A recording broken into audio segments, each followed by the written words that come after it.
Hello, this is Dr. Paul Cottrell, and I'm recording this on January 18th. Thank you for joining. Please help support the work that I do by subscribing to all the channels, YouTube, Brighteon, Bitchute, and Rumble, sharing the links, and asking your social media to follow me. You can follow me on X and GETTR, Substack, TikTok, Buy Me a Coffee, and Patreon. Please help support the work that I do. All these videos are for free. If you listen carefully on what I have to say throughout these different videos, you'll be able to slow down the aging process, improve your health, and make some money from the news that's taking place. All right? So, with that said, let's go to Fox News that did a clip about 7 hours ago.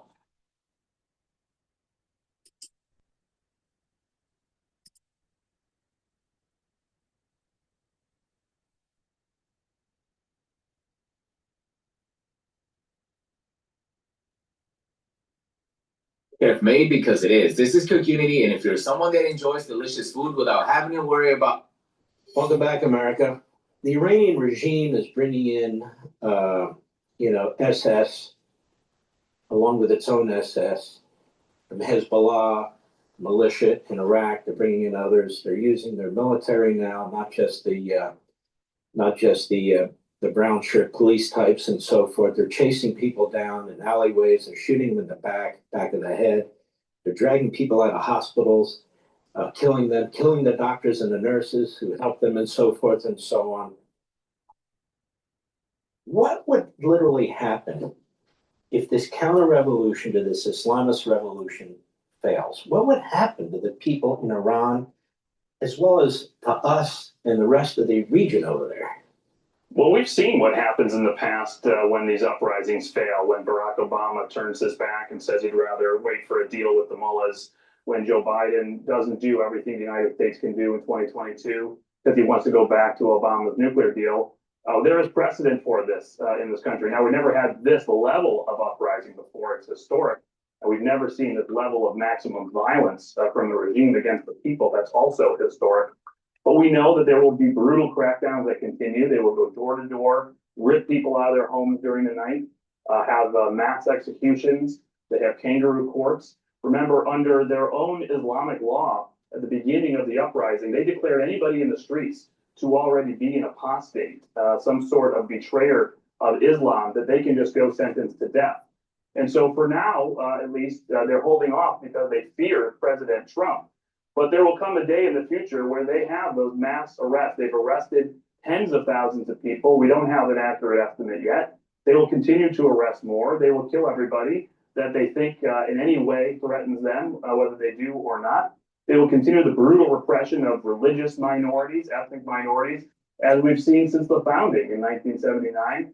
This is the regime we have, and what it does to its people is a microcosm, is a warning to us of what it wants to do outside its borders, what it does to export that Islamic revolution through the Revolutionary Guard Corps, starting wars in the Middle East that keep us bogged down instead of pivoting to China, plotting assassination attempts against President Trump and other members of his administration. This is what you deal with on a daily basis, and it will continue to get worse and be a thorn in our side, pleasing Beijing, pleasing Moscow for years to come, if the people are crushed.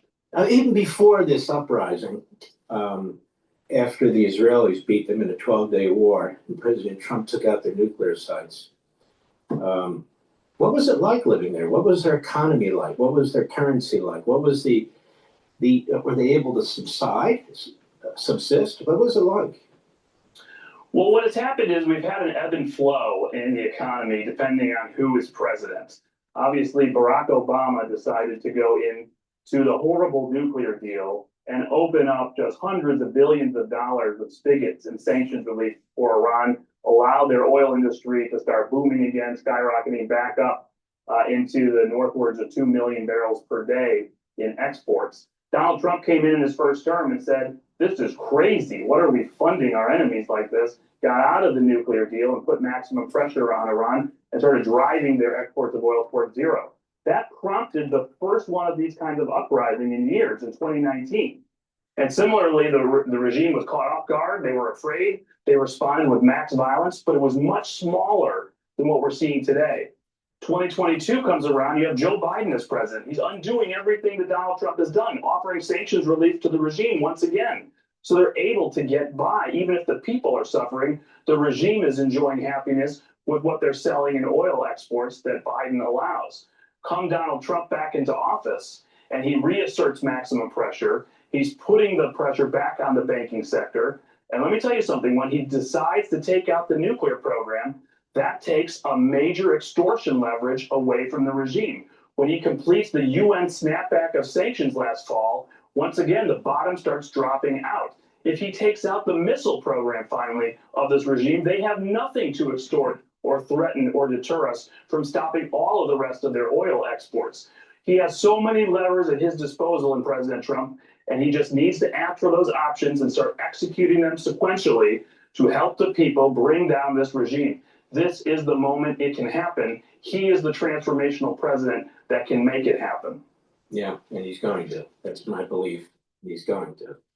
Rich Goldberg, thanks for everything you do. You're a very, very important public voice. God bless you, my friend. Unfortunately, Trump had an opportunity when we bombed the nuclear facilities to decapitate the Ayatollah. Unfortunately, he didn't do that. And because he didn't do it, now he kicked the can down the road. More people are dying in Iran, and the United States has to get involved, and it'll cost even more.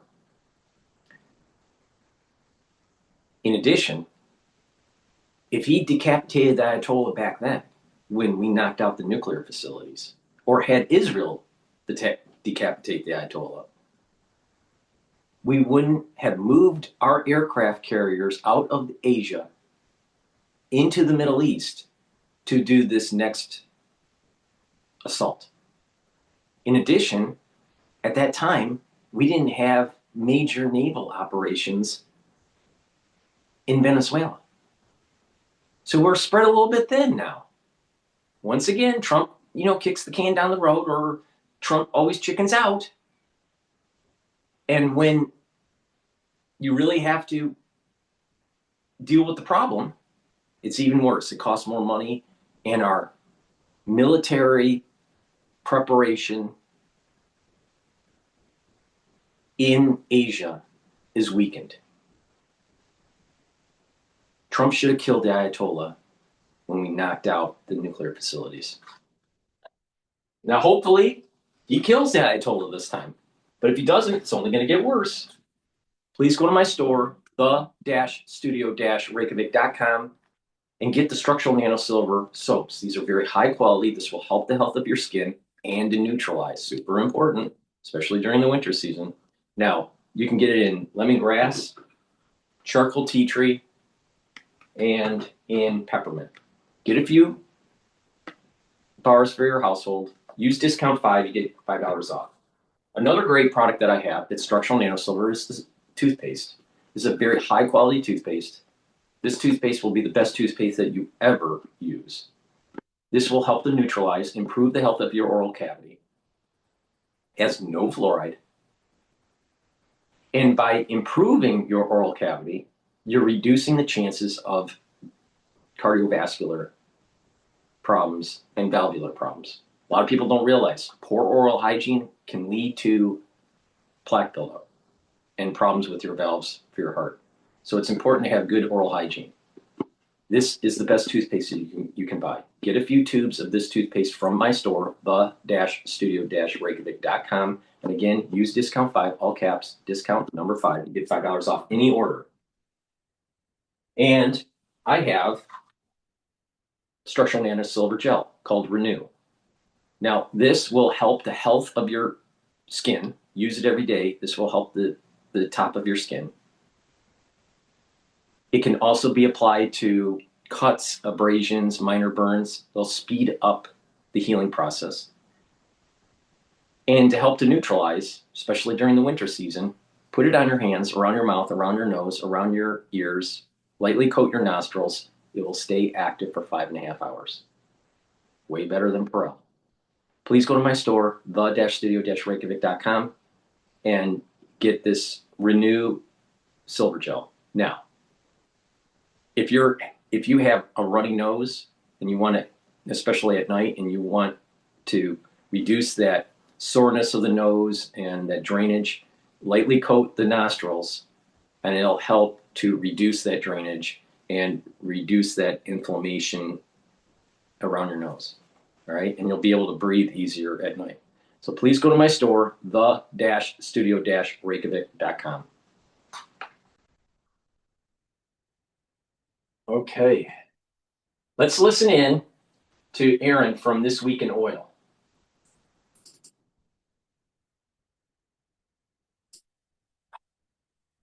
Been a really busy year so far, and we're only 2 weeks into January. I mean, think about it. We've already gone into Venezuela and taken Maduro out and effectively taken over control of that country's crude oil production. We've got our military surrounding Iran with all sorts of headlines and threats going back and forth. The market's really not sure, where to go and what to do at the moment. And I still think those two were really big, important things going on. But I don't want us to lose focus on the fundamentals of the market, which is easy to do when you have all these high-level things going on. So let's take a few minutes and look at the different supply and demand components this week in oil. Hey, I'm Aaron with over 30 years of experience in oil trading and analytics, and I'm here to elevate your understanding of the market. So let's get into it real quick. All right, now that being said, I want to start off really quick, just letting you know what the oil balance has to offer.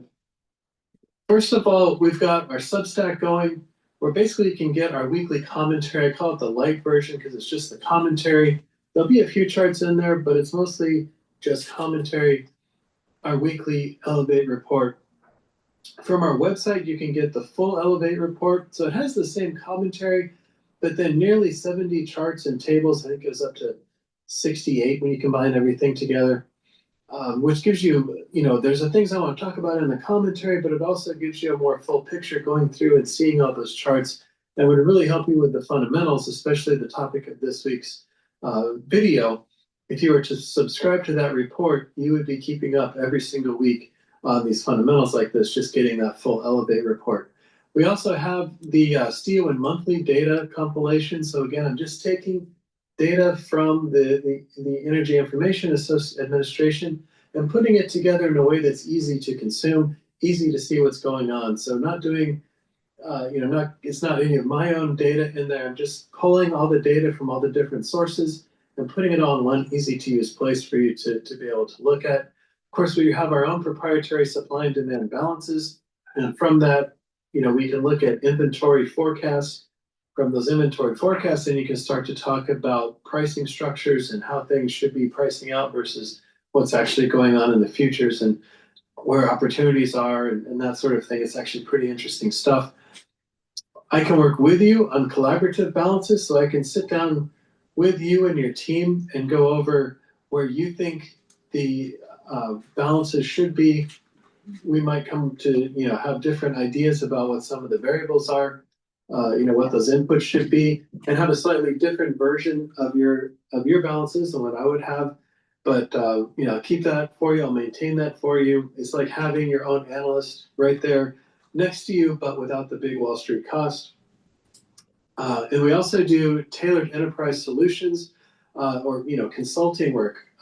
Recently we had on the oilbalance.com, the website, but it might just actually be easier below, and that's very helpful, and thank you very much for those who have contributed to that. But anyway, let's get on to the rest of the chart pack here this week.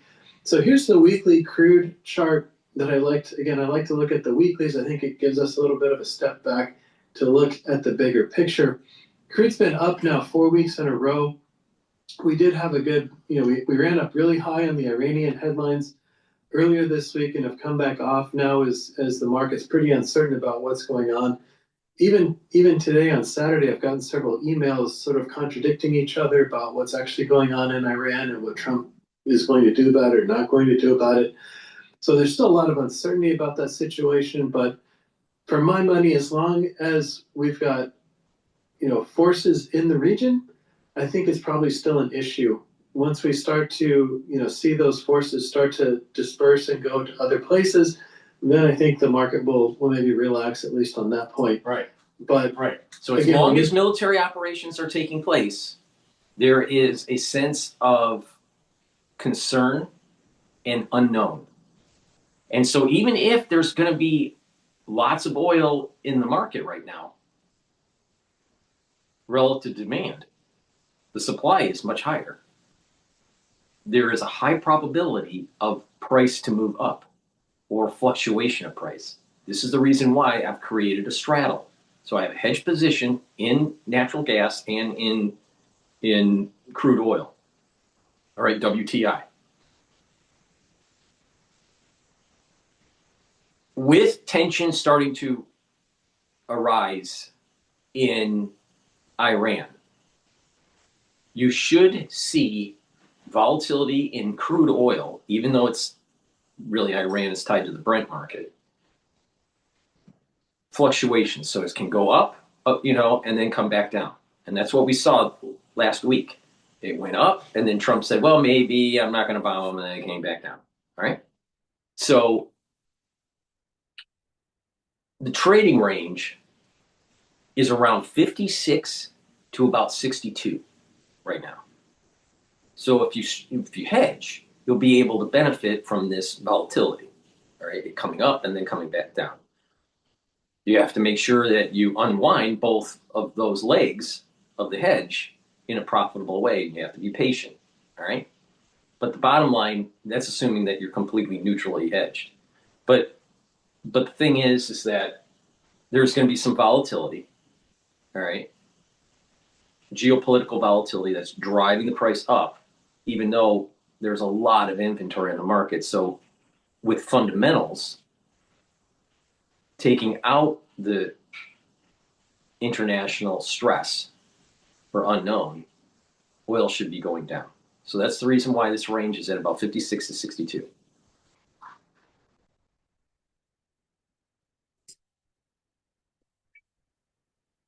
talk about the fundamentals, because Iran is not the only thing going on in the market right now. At any rate, this 4-week trend, I've been able to draw a couple new trend lines here. So this very steep line is probably pretty optimistic. It would put us in the sort of mid 60s over the next 2 weeks. And again, we probably would need some sort of interaction going on in Iran to really get up there, to quickly get up there at that point. This bottom uptrend support line, I think, is probably more useful. Of course, without anything going on with Iran, but just sort of gently grinding higher as we go into the beginning of the new year here. So I kind of wanted to point that out to you real quick, that we, things are looking a bit more bullish from just a pricing perspective, from maybe a more technical perspective. Things are looking a little bit more bullish, and of course, a lot of that is driven by Iran and Venezuela. But what I want to point out to you, though, is we are seeing in the cash markets, things are getting super interesting. So WTI in the North Sea. So Platts has a window where they track the bids and offers and come back with a value of what that WTI is worth in the North Sea. And you can see sort of from this chart, this blue line here on the bottom, it's relatively expensive versus recent history going back to the beginning of Q4 of 25.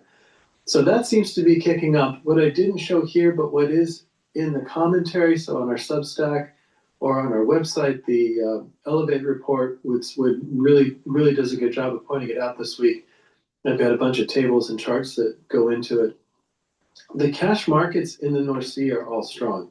Now, again, some of that may have to do with Iran and trying to cover stuff. Some of that has to do with product not coming out of the Black Sea, and the North Sea is where you kind of go to find that marginal barrel that you need to supply. It's you can think of it, one is supplying Europe, but then two is sort of an international waterborne supply market that, if you need that excess barrel or that marginal barrel that's already on the water, the Brent market, the North Sea market. What's interesting is some of the history on this. So when Western companies, British Petroleum, even companies from the United States, were trying to develop energy in Iran, eventually the Iranian regime threw out Western companies. This also was happening in Iraq too, but definitely in Iran. And when that happened, they started exploring the North Sea, and to be able to get the barrels that they needed onto the market, because you remember at that point in time, there was heavy dependence, Western nations, on crude oil from the Middle East. So they had to find a replacement.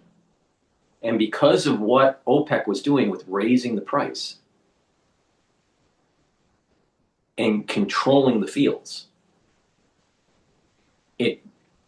that higher price per barrel justified oil exploration in high-risk areas like the North Sea. Then they were able to develop the energy in the North Sea, and now it is a major buffer whenever there's a problem in the Middle East. And this is what he's basically bringing up here. But it all happened because of OPEC. It all happened because of the Arab nations taking control of oil fields that were developed by Western companies, and they were starting to jack up the price. The OPEC was starting to jack up the price to justify the new exploration. Now that exploration also ended up finding oil in Alaska. So there was this big, long geopolitical arc that we're still feeling effects of 50 years ago. What was going on 50 years ago, we're still feeling the effects now.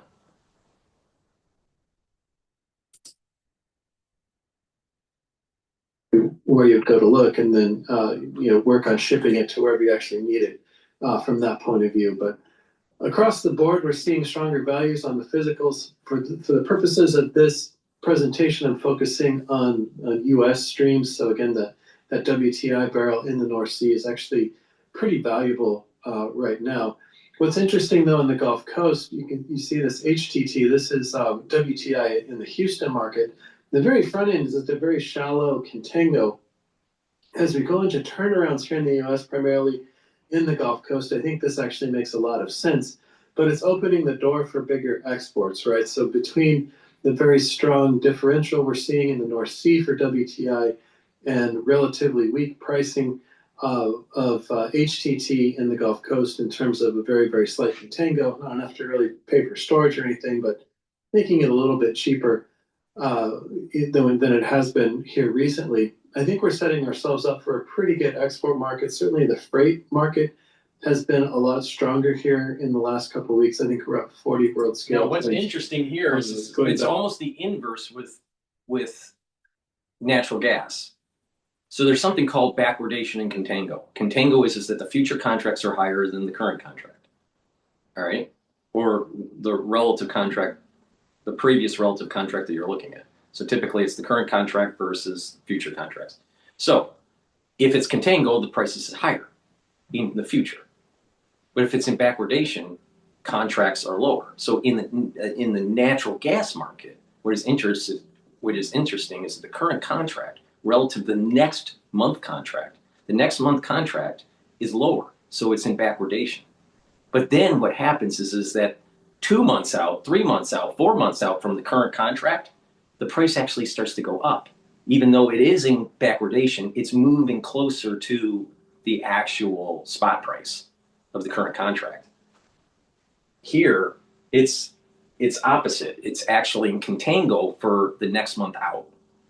And then what happens is that it starts to go closer to the current contract and move towards the spot price. So in terms of natural gas, the contract moving in from current to the next month contract, natural gas probably will go down, but then it'll start to inch up. Now, what's weird about this is that we're getting out of the winter season. All right. So natural gas should be going down. All right, not going up. But when you start looking at 2, 3, 4, 5 months out, it's pretty close to the current price. So something weird is going to be going on with natural gas. This is the reason why I have a collar position right now in natural gas, not a straddle. The straddle is on crude oil. But the thing here is that energy consumption, because of AI and because of additional manufacturing activity, should drive up the usage of natural gas, which should drive up natural gas futures. In addition, LNG, liquid natural gas, that's becoming very important, especially to Japan, especially to Europe. So that whole LNG market is also going to help to drive up the natural gas price. So I think natural gas, there's something going on here where it may start to drift up and not be trading in the twos, the two handle. It may be trading continuously throughout the year in a 3, 4, or 5 handle.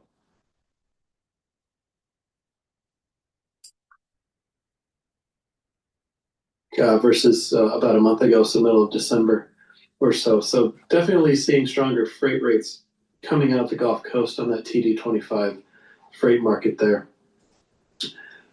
On the U.S. inventories that have come out, I want to point out a couple things to you, obviously.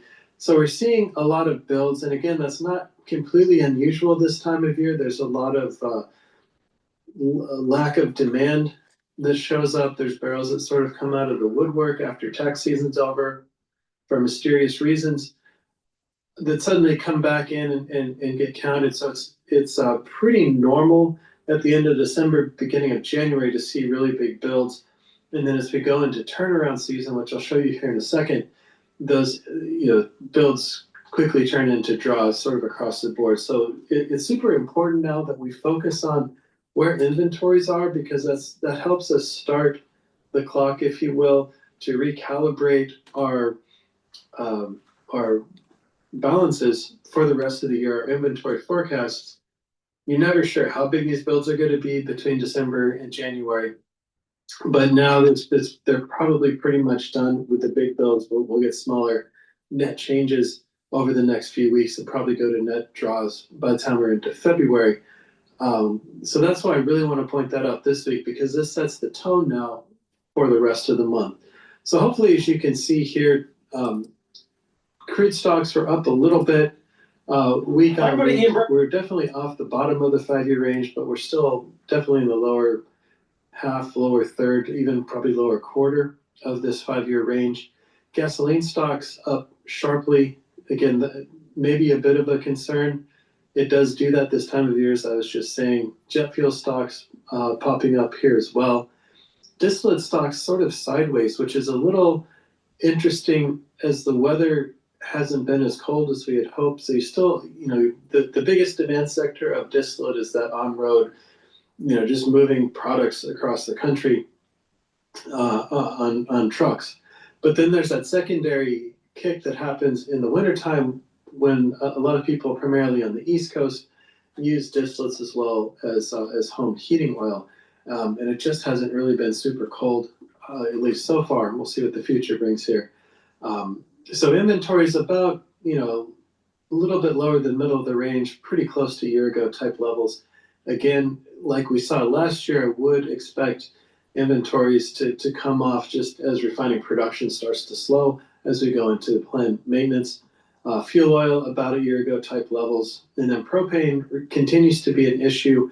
If you recall, at the end of last year, inventories were super high versus a 5-year range. And now that we've reset that 5-year range, looking at 2021 to 2025, that puts us obviously last year at the top of the 5-year range now when you reset that. But inventories to start the year here in 2026 are still really far above year ago type levels. So we need to keep that in mind. Crude and products, or at least maybe we should say crude and diesel inventories are relatively tight. propane and gasoline inventories, at least for the time being, are very loose. So keep that in mind. Again, to go forward, that's sort of the point of this video this week, is just to keep that foundation strong in the back of your mind about what's actually going on here with the fundamentals. If we look at just the inventories that are connected to NYMEX tradable futures, the Cushing would relate to the CL futures, the big crude oil futures, just barely above year ago type levels, definitely at the bottom of the 5-year range still. Inventories of propane in PADD 3 really high for the same reasons we just discussed on the previous slide. PADD 1B gasoline is actually pretty low, so this would be New York Harbor area gasoline is where the futures are. PADD 1B is the region that covers, sort of that central Atlantic area. Those inventories are still relatively low for gasoline. PADD 3 is where you have a lot of gasoline inventories right now, the Gulf Coast. And then PADD 1B distillate stocks, so this would relate to the heating oil contract or the ULSD contract at the very bottom of the 5-year range. So keep that in mind. I did frame these so the scales would be the same, so you could get a relative value too. Gasoline is at the bottom of the 5-year range, but we've got a lot more gasoline than diesel. Just in terms of sheer inventory, the demand load on gasoline is, 2.5 times what the demand load on distillate is, though. So keep that in mind there. So just looking at the crude market really quick, we saw good crude production increases towards the end of last year, even with, mid $50 crude prices. We continue to see decent crude production. I think we were at 13.75 this past week for just the neat number that they put out. So down a little bit week on week, but still a little bit above where we were this time last year. Again, I would expect that to sort of hold true. So I would expect to see production to stay just above year ago levels for most of the year, again, until we get some sort of different price signal. Maybe in the coming months, obviously, if something were to pop off in Iran, then you would, again, like we saw in June of last year with Iran, prices really spike up. We saw a ton of hedging come off of that, and then the next thing you know is production really starts to take off, and you can sort of see it here in this chart too. So in June is when the Iran-Israel conflict really took off, and then 3 months later or so, we started to see inventory or production really start to kick up, especially towards the end of the year, based off of that price inflection. So keep an eye out for that if we were, if something does happen in Iran. Crude inputs into refineries.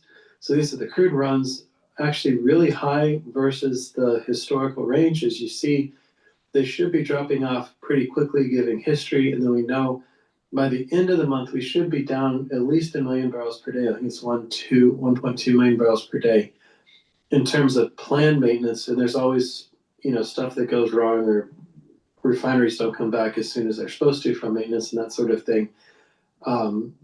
So those runs really should start to come down here pretty soon. Maybe as soon as next week's report, or Thursday's report. Monday's a holiday. Which again should limit the amount of gasoline and diesel builds that we would see. And then crude exports also relatively strong, but again, like I showed you, those ARBs are opening up wider and wider. So I wouldn't be too surprised if we get into the high 4s and maybe low 5 prints in late January, early Feb sort of time period there. And then finally on domestic demand, everything actually looks pretty good except the propane.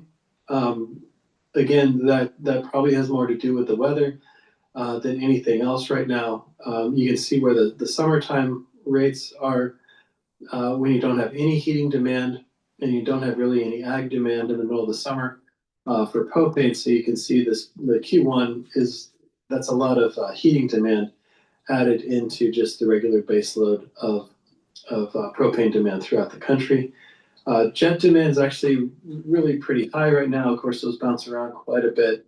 Gasoline demand is looking actually pretty good. And then domestic demand was bad the first week of the year and has picked back up pretty quickly the second week of the year. So we'll see how that goes. course, monitoring all of these really closely. And then one thing I like to do is look at days of supply. So it's one thing just to talk about inventory and then to talk about demand, but let's put it together. Let's put it together in terms of how many days of supply do we have if we keep going at this same pace for domestic demand and for export demand. So that's why I put that here in the title. And that's why I'm looking at it. The DOE looks at it a little bit differently. But this is just looking at current inventories divided by current demand and export, or domestic demand plus export. So again, the DOE numbers are calculated a little bit different. But basically what you can see is we're at the bottom of the range for all these things. Jet maybe looks a little bit concerning. Again, I wouldn't put too much weight on 1 week, one data point. But that's looking a little bit concerning. Distillate definitely looking a little bit concerning. Again, we'll see if that changes next week, but something to definitely keep an eye on. Gasoline keeping up with a year ago. And even propane, even though we said inventories are super high and demand looks pretty bad, exports are actually pretty good. And so that's keeping days of supply sort of right on track where they need to be, right on top of year ago type levels. So from this perspective, again, this all looks fairly bullish to me, especially knowing, at least for gasoline, jet, and diesel, that we're going into a period of refinery maintenance, and that's going to limit the amount of supply coming out of those. So again, just wanted to cover those bases with you really quick. So hopefully this was helpful to you.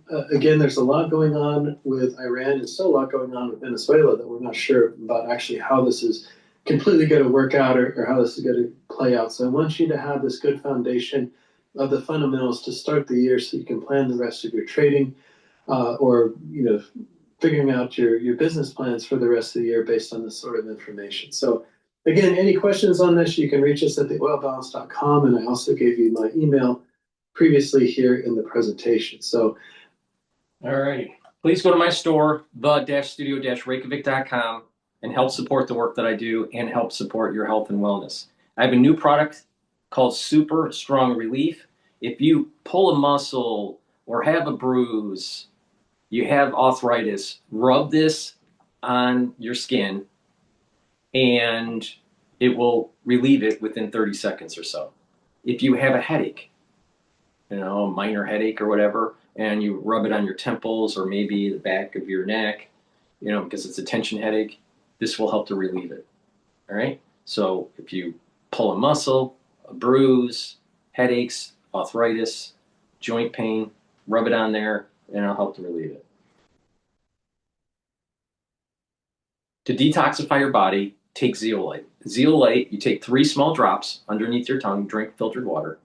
Really simple. It'll bind to heavy metals, toxins, and chemicals and allow you to get rid of that within 6 to 8 hours through urinating. Now, zeolite you can take every day. And when you do this, you're detoxifying your body and you're improving your immune system, your endocrine system, and even your brain function. When you get rid of these toxins, heavy metals, chemicals out of your body, your organ systems will improve. And when they're improving, then you're going to slow down the aging process. So make sure you drink filtered water, stay away from processed foods, clean your environment in your home, get rid of cleaning supplies and paints that you don't need. If you need them in your home, in the basement or in the garage, make sure they're in a double container. And that way you're reducing your exposure to chemicals. But it's really important to detoxify your body regularly. Please go to my store and get the zeolite, very high quality. And to sleep properly, get the good night formula. This says tryptophan, melatonin, GABA, and passion flower to allow you to get the 3 to 5 cycles of REM sleep and deep sleep. So you're detoxifying your central nervous system, consolidating memory, and you'll be well rested. When you do this regularly, you're going to slow down the aging process. A lot of people don't realize chronic sleep deprivation can lead to early onset of dementia. That's bad. Go to my store, get the good night formula, and guess what? You'll slow down the aging process. Also, get the olive leaf extract. Olive leaf extract is dual purpose. It's going to bring down inflammation and help you to control your lipid profile, help to bring down LDL levels and help to increase your HDL levels. When you're bringing down inflammation, controlling your lipid profile, you're reducing plaque formation.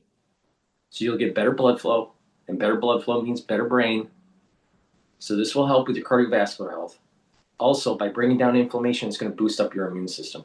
So please go to my store to get the olive leaf extract. It's a very high quality product.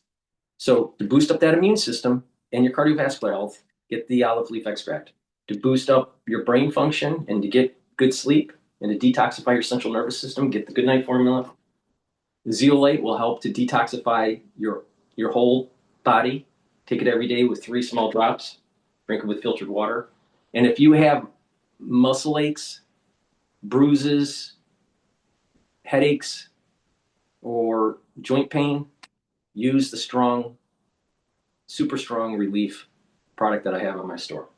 So please go to my store, the-studio-reykjavik.com. Use discount 5, all caps, discount 5. You get $5 off any order. All right, let's listen into G0 about why Trump is pushing to take Greenland. Here, and a quick take, it's Greenland that everyone's talking about right now. I know it's been Russia, Ukraine, and Venezuela, and Gaza, and lots of other places, Iran, but a new geography that is causing a crisis in the middle of the transatlantic relationship. And this is all the United States and President Trump changing the status quo by saying the United States has to have sovereignty over Greenland, not security guarantees, not growing willingness to put more troops on the ground or allow the Americans to expand bases. The U.S. is not trying to negotiate that with the Danes, who have territorial control over Greenland as part of Denmark, or with the Greenlanders individually, rather just saying, no, there's no way this can be resolved unless we have direct ownership of sovereignty over Greenland. That's been both the position of Vice President Vance and Secretary of State Rubio meeting with the Danes and the Greenland foreign ministers a few days ago in Washington. The meeting went pretty well. It was fairly constructive, the download from both sides, but it was clear that the Americans were not going to be satisfied on the security front. And the Danes said, okay, let's put together a working group. And the White House then said, yeah, the working group is about how we will buy Greenland, which is, again, a red line for Denmark and for Nordics and for pretty much all, though not all, of Europe and NATO. And so that's causing a crisis. President Trump has now said that there will be tariffs against the countries, the individual European countries that have sent troops on the ground to Greenland, not saying that they're there to defend against the United States, but clearly the symbolism is there, and also the steadfastness in being unwilling to accept a negotiation on the future of Greenland or an effort to purchase it. That's 10% tariffs against those countries on Feb 1, and leading to 25% later on the year unless they back down from their support. It's hard to imagine how this ends well. It's right now essentially suspending the U.S.-EU trade agreement, as we've seen many European leaders come out and say. It is likely to lead to European tariff retaliation. And it's also creating a crisis point for the reliability of the United States to defend allied members in NATO. And of course, it's Ukraine that we should be talking about. And the United States made all sorts of demands on the Europeans to provide more support for the Ukrainians, and the Europeans have done so. They've stepped up, and they're now providing almost all of the financial support for Ukraine's defense, buying mostly American weapons, which the U.S. is very happy to sell them. And the U.S. taxpayers are not picking up the tab. But when it comes to Greenland, the Americans haven't made any demands of Denmark. Now, in part, that's because any demands the U.S. would make, the Danes and the Greenlanders would be willing to accommodate, whether it's more American bases on the ground, which they haven't been interested in actually stepping up, certainly not under Trump's first term or under Biden, whether it's intelligence and listening posts, surveillance, whether it's, you want to have a rocket base for SpaceX, they'd be willing to provide that. So it's hard to imagine it's about security. It's even harder to imagine about critical minerals, since the infrastructure would take an awful long time to develop. And that's not really been the focus of negotiations or of Trump's statements.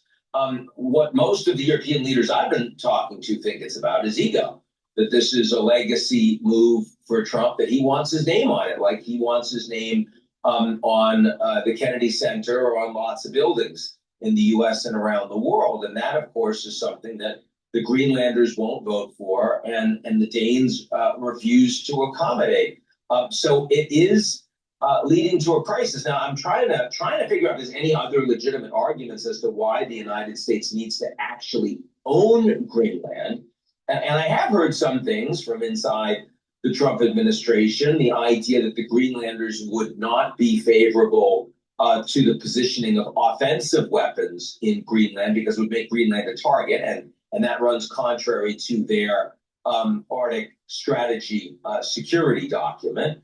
And the idea that, well, the bureaucracy of getting lots of additional troops allowed to be there and additional bases would take more time if the U.S. doesn't own it. I guess that's true, but it doesn't actually matter very much in terms of timing compared to how long it would take to get the approvals from the United States and actually get the infrastructure there. The one argument that's been made to me that I think is credible, though it's quite circular, is that the Russians and the Chinese, who have been stepping up their military exercises in the Arctic, and the Russians are building a lot more hypersonic missiles that would, most of which would go over Greenland if they were launched to hit the United States. I mean, in all of that war planning and war gaming scenarios, that is it credible that the United States would defend Greenland if it's not a part of the United States? That the U.S. commitment to NATO is not the same as the U.S. commitment to itself, which I think is true, and certainly most Europeans feel that way. But it is particularly true because of policies that President Trump has taken, including the threat to Greenland and Denmark's sovereignty. So it is a pretty circular argument, but it does have logical merit. That logical merit, I guess, grows every day that the United States unilaterally undermines the collective security trust of the NATO alliance. So that's where we are. Now, Trump is going to Davos, as am I, as are most of the main European leaders, and they're going to be meeting and talking over the course of the week. And the hope from most of the European teams is that face-to-face can lead to a climb down. Because do you really want to fight over something that is so obviously isn't really consequential for Trump? And that's an interesting argument. But of course, what we've seen from Trump so far is that he's willing to escalate if he thinks that you don't have power and willingness to hit him back, which we saw with Venezuela, which we've seen with Iran historically, which we've seen with Mexico and with many other countries, but which we haven't seen with the Chinese and the Russians, because, of course, the Venezuelans and the Ukrainians, Trump thinks it's FAFO, F around and find out. When it comes to the Chinese and the Russians, it's taco. Trump always chickens out. He doesn't have the leverage. He can't actually get it done, even though it's frustrating to him. So the real question is, if Trump thinks the Europeans are all FAFO right now, is there anything that they can do that will convince him otherwise? And that is certainly the big question for Davos this week. That's it for me. I'll talk to y'all real soon.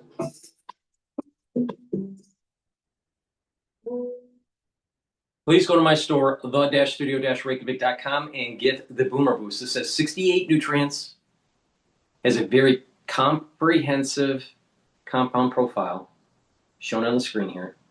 This will target multiple systems and help slow down the aging process. Boomer Boost will rev up your metabolism and increase your energy levels. You'll have a steady burn of energy, no spiking. It'll help you to lose weight. You'll have lots of energy. You'll have more vitality. It'll help with your cardiovascular health. It'll help you to build muscle, even help with brain function.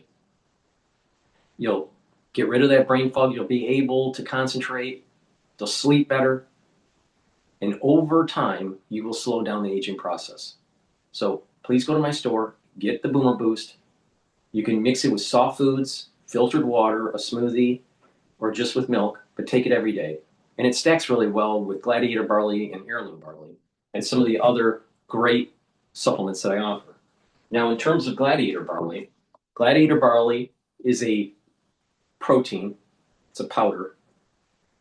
It's a month's supply right here. This will help to build muscle.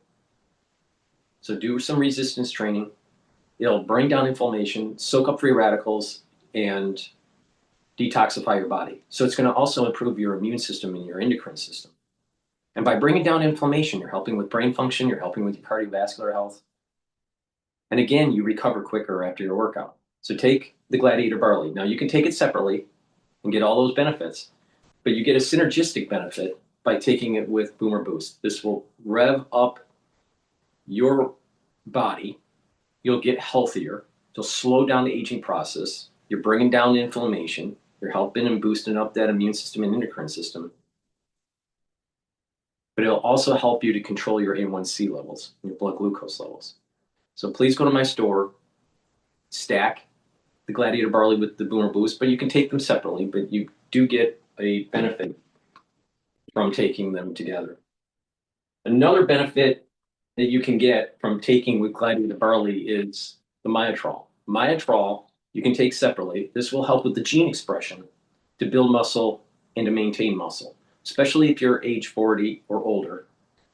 You start to have a decline in muscle and the ability to maintain and build muscle, right? You start atrophying. It's because the gene expression is changing when you get older. Well, if you slow down the aging process, you have less methylation of your genes. That's the whole magic of anti-aging. So Myotrol has polyphenols, flavonoids, and lignans to help with the gene expression to build muscle and to maintain muscle.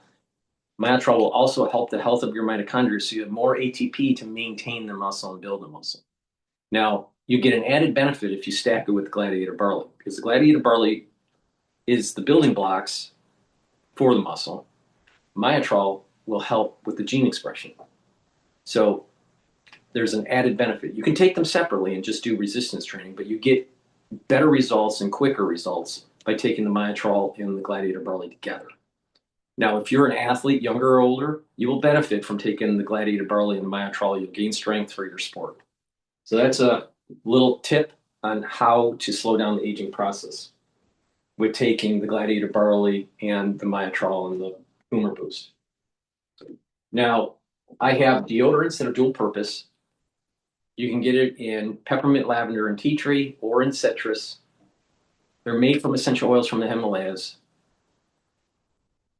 They're dual purpose.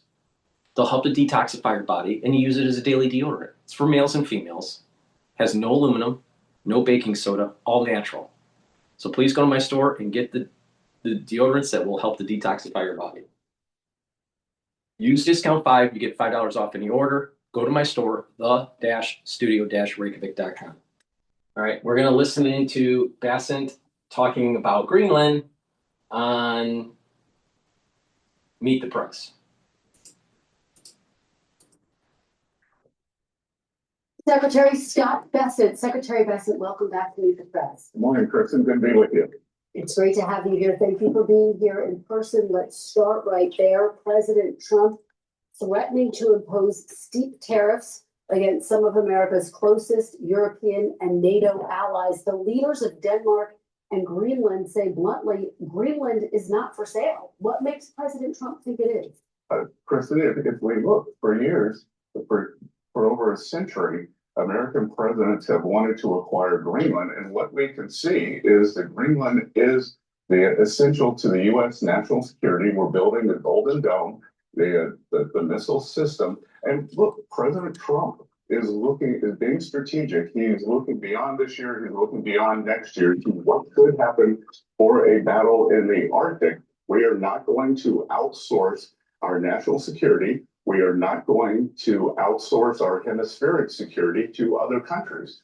In Trump 1.0, President Trump told the Europeans, do not build Nord Stream 2. Do not rely on Russian oil. And guess what, Kristen? Guess what is funding Russia's efforts against Ukraine? European purchases of Russian oil. So America has to be in control here. I want to delve into everything that you said, but I just want to ask you big picture. Is this a negotiating tactic? TurboTax locations are now open in your neighborhood. So hand off your taxes to an expert today. Now local experts do your taxes with 100% accuracy.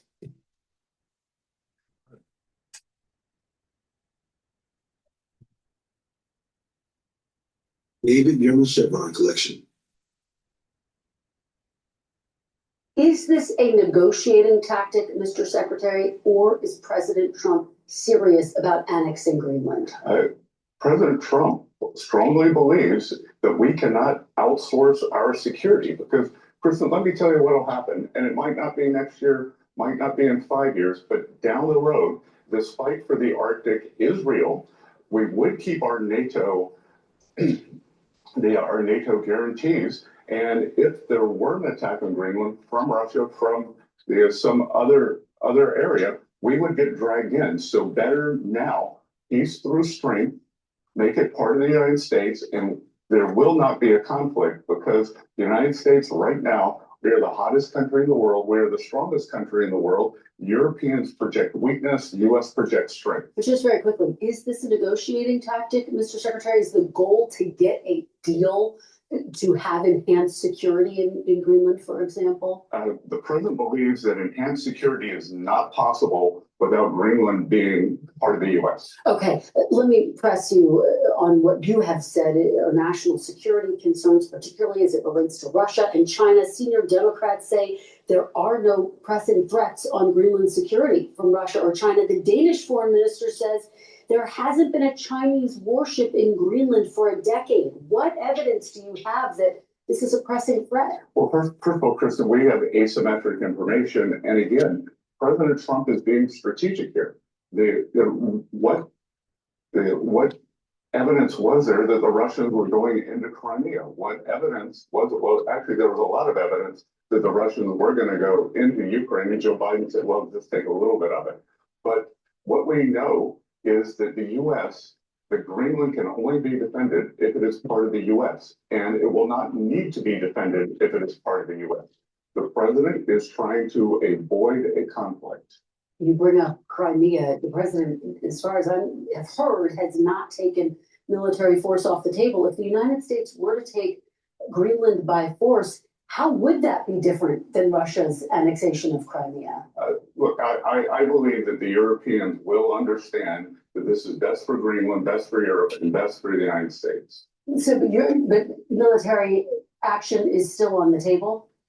I haven't spoken with the president on that. And again, I believe that the Europeans will understand that the best outcome is for the U.S. to maintain or receive control of Greenland. Well, so far, what we've heard and seen from the Europeans is alarm and outrage. In fact, they're, as you know, holding an emergency meeting today. And part of the issues, the president has already reached a trade deal with the EU. How can countries have confidence in trade deals moving forward if President Trump is prepared to blow them up? Well, first of all, the trade deal hasn't been finalized, and an emergency action can be very different from another trade deal. We're in a very good equilibrium right now with China, but if China did something to upset that balance, I think the president would be willing to act.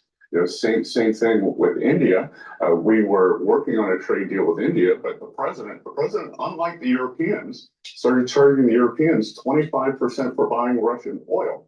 So the president leverages his emergency powers to do this. I hear you say that the deal hasn't been finalized, and yet it was moving toward finalization. Doesn't it undercut the United States' word by threatening these steep new tariffs? I think it does not. What it does is it enhances United States security. And again, we have seen the Europeans are unable to push back against Russia.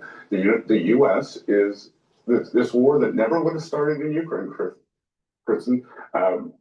We are going to settle it, but it wouldn't have started. And what President Trump is trying to do is prevent a taking or the Russian Chinese action in Greenland in the future. So why not be strategic? Why always live in the moment? Okay, let's talk about being strategic. The United States has a base in Greenland. I've been talking to lawmakers on Capitol Hill.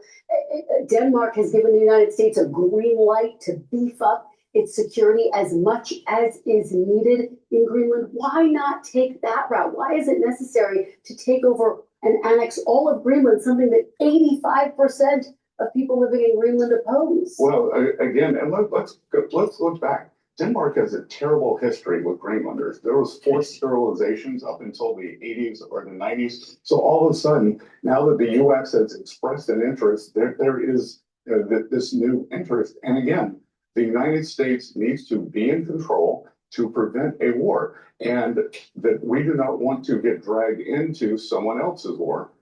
Well, but this is about the United States' relationship with its allies, NATO allies, again, reacting with alarm.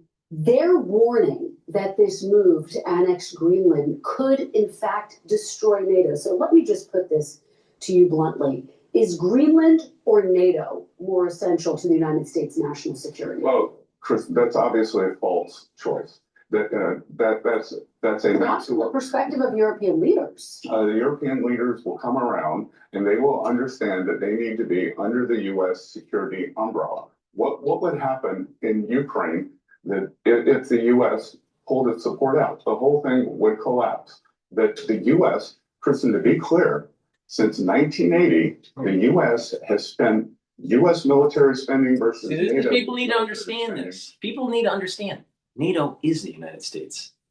So whatever the United States wants, that's what NATO is. All right. So if the United States wants to have less engagement in Europe, well, that's what NATO is going to be doing. If the United States wants to have more engagement in Europe, that's what NATO is going to do.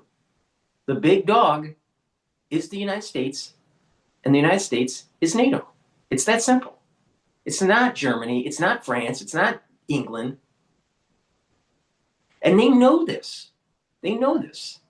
And they know that the European Union is so dysfunctional that they can't work together in some sort of federalism for their own protection. That's why they need NATO.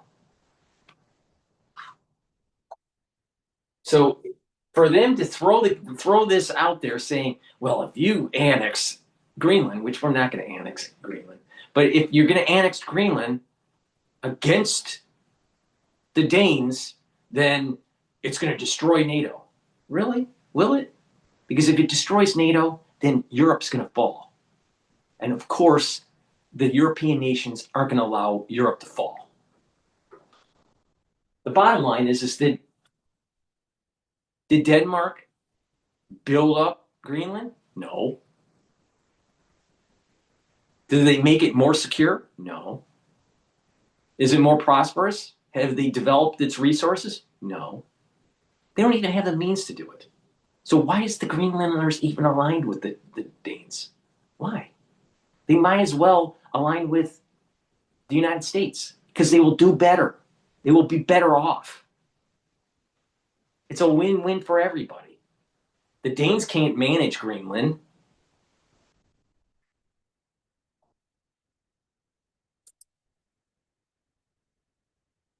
They've spent $22 trillion more than the Europeans have.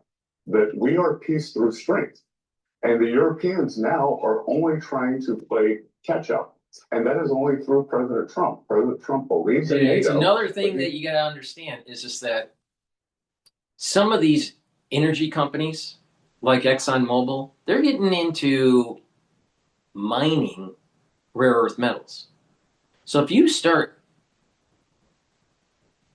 being able to collect resources, right? And you have companies coming in and buying, let's say, property rights, then those resources that are under the ground are going to help to boost up their balance sheet because it's an asset. All right. So as oil production starts to go down or new development of fields starts to go down from ExxonMobil, and they start ramping up development of rare earth mining, then their stock price will start to go up. They sell this material that they mined, right? And it helps their balance sheet because they can have proven reserves that they can book on their balance sheet. So it's a win-win for ExxonMobil and other energy companies that are shifting some of their operations into rare earth mining. So this is a big play for the energy companies too. It's a win-win for everybody. So plus, it's a national security issue. As the Arctic starts to thaw, there's going to be more exploration with oil and gas. There is a theory that there's a lot of natural gas and oil in the Arctic, or in the Arctic Circle. So as it starts to thaw, you're going to have more military operations moving around, more oil and gas exploration. So this is a big play here. So shouldn't the United States dominate this? Or should we have the Danes not really do anything with Greenland? Greenland would be better off with the United States. The United States would be better off with Greenland. And not only that, by having Greenland, it sandwiches Canada. Canada should be the United States. It should have been the United States. We wanted it before 1812. It was the War of 1812 that prevented it from happening. The after effects of the War of 1812 is the reason why we don't have Canada. But Canada should be the United States, period.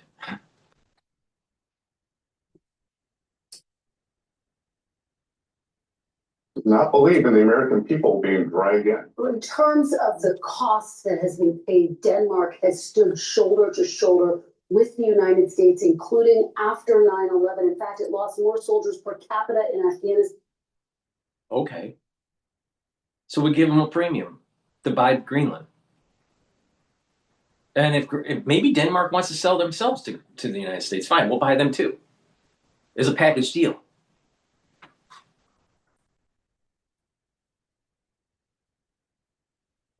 Than any other NATO nation. Apart from the United States itself, Mr. Secretary, does President Trump want the United States to remain a part of NATO? Of course, we're going to remain a part of NATO, but what President Trump does not want is for a war to start and the U.S. get dragged in.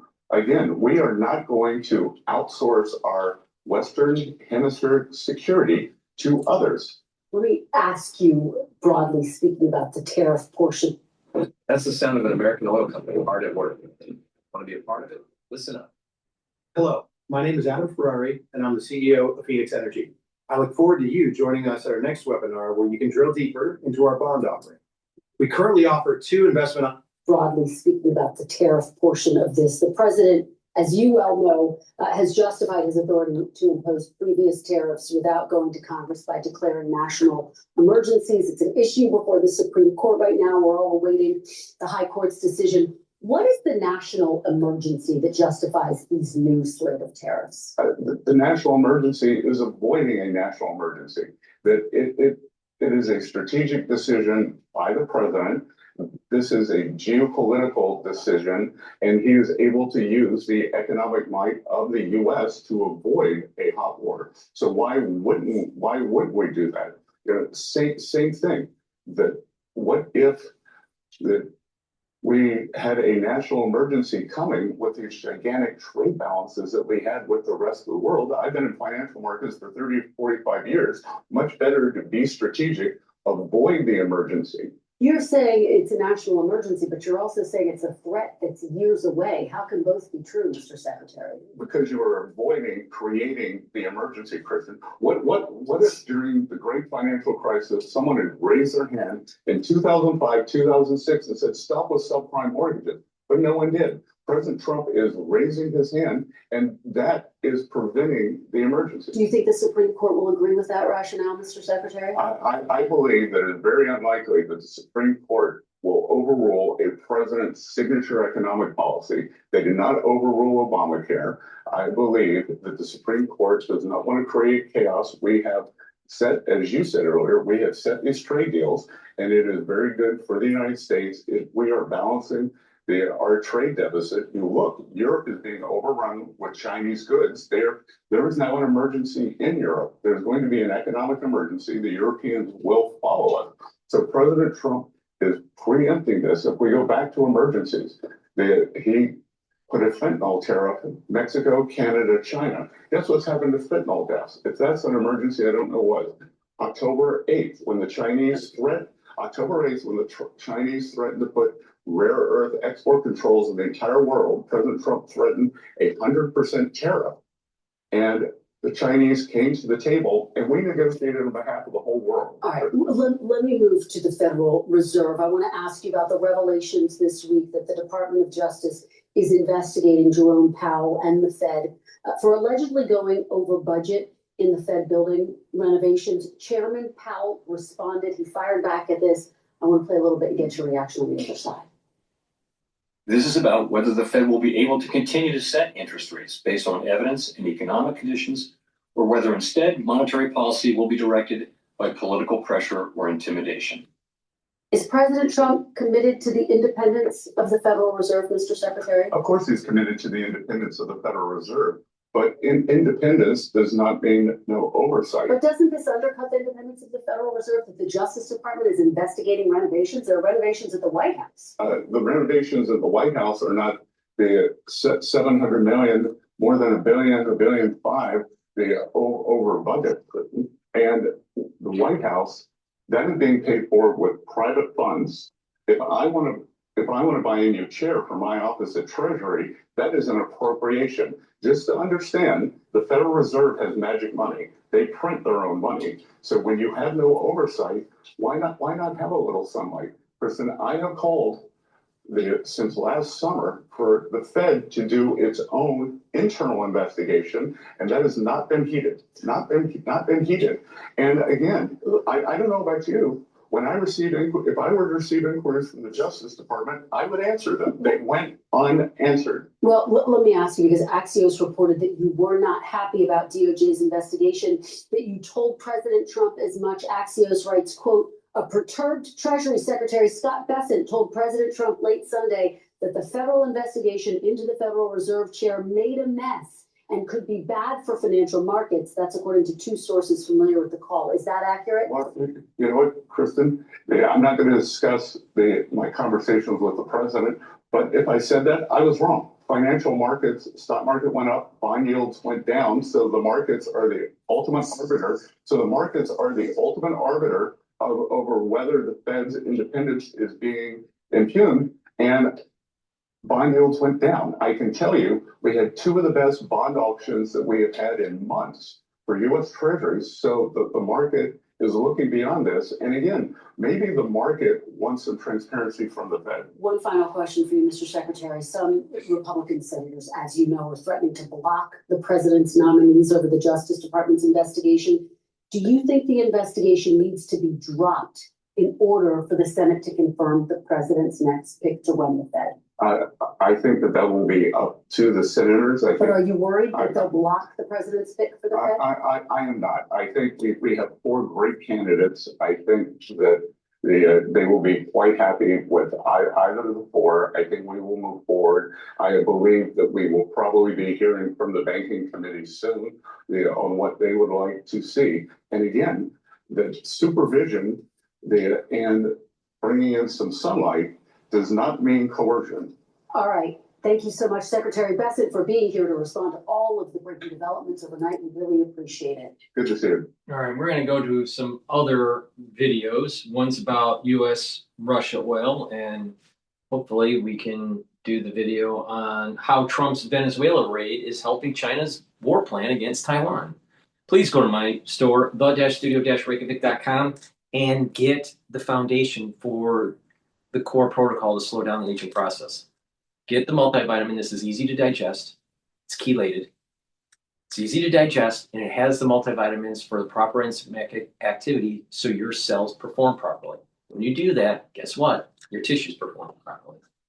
And get the probiotic. Stack it with the multivitamin. You can get it in the powdered version or in the veggie cap version. Very high quality probiotics. And with a good probiotic, you're going to help your gut biome bring down inflammation. You're going to be able to absorb your nutrients better. Your metabolism will improve. The thickness of your mucosal layer at the gut level will improve. You'll have your immune system will improve. It'll have higher concentrations of IgA, which is really important. You'll reduce leaky gut syndrome. And also, you'll be able to sleep better. With a good gut biome, you're improving your brain function. You're going to get rid of that brain fog. You're going to be able to sleep properly, get into those 3 to 5 cycles of REM sleep. You're going to be detoxifying your central nervous system and consolidating memory just by improving your gut. In addition, by improving your gut, you're going to improve your skin. So please go to my store, the-studio-reykjavik.com, and get either the powdered version or the VeggieCat version of the probiotic and stack it with the multivitamin. It's a very high quality, easy to digest multivitamin. That's the foundation. Now, the first pillar on top of that foundation for the anti-aging core protocol is to take the max 35 or max 14 or cleanse. Cleanse is 30 parts per million. Max 35 is 35 parts per million. Max 14 is 14 parts per million. They're all at different price points based on your affordability. Take a teaspoon a day, swish in your mouth, and gargle about 20 seconds and swallow. This will improve the health of your oral pharynx, help improve your oral cavity, neutralize, maintain the mucosal barrier, and help the health of the epithelial cells, especially in the oral pharynx. And by doing that, you're boosting up your immune system. But by improving the oral cavity health and neutralizing, you're also improving your cardiovascular health. So please take this every day. If you're not feeling well or someone around you is not feeling well, take a tablespoon or 2 a day. Once everything's all clear, go back to your maintenance dose of a teaspoon a day. It's really important to take the max 35, max 14, or cleanse based on your affordability. Take it every day, and that'll help to slow down the aging process, boost up your immune system, and by improving the oral health, because this neutralizes, by improving your oral health, you're improving your cardiovascular health too. So please go to my store, the-studio-reykjavik.com. All right, let's listen into how Trump is going after the Russian oil industry. Experience an empowered ecosystem designed to deliver actionable insights that inspire growth and sustainability so you could see further, innovate faster, accomplish more. That's the Connect effect. Why won't legal AI replace lawyers? Because you were hired to do the things that legal AI can't. AI can help lawyers do more of what they were hired to do, augment training for junior lawyers, and help amplify the human impact in law overall. A few weeks ago, the US and Ukraine agreed a 20-point peace plan for Ukraine, which included, amongst other things, an American-European security guarantee, a US-Ukraine free trade agreement, an agreement to hold elections in Ukraine, and a proposal to transform the 4 Ukrainian oblasts currently occupied by Russia into a free economic zone. While this was definitely more favourable to Ukraine than Trump's earlier 28-point plan, which proposed giving the entirety of the Donbass to Russia and sought to ban the presence of NATO troops in Ukraine, the fact it followed Trump's 2025 national security strategy, which was pretty soft on Russia, didn't do much to quell concerns that Trump was still generally pro-Putin. However, in the past week, Trump seems to have turned on Putin more concretely, saying he doesn't believe Ukraine attacked Putin's residence on the 29th of December, as Putin claimed, seizing a Russian-flagged oil tanker in the Atlantic and greenlighting a bill in Congress to impose tariffs on countries buying Russian oil and gas. So in this video, we'll explain how Trump is turning on Putin again, and why this time it seems to be more about oil.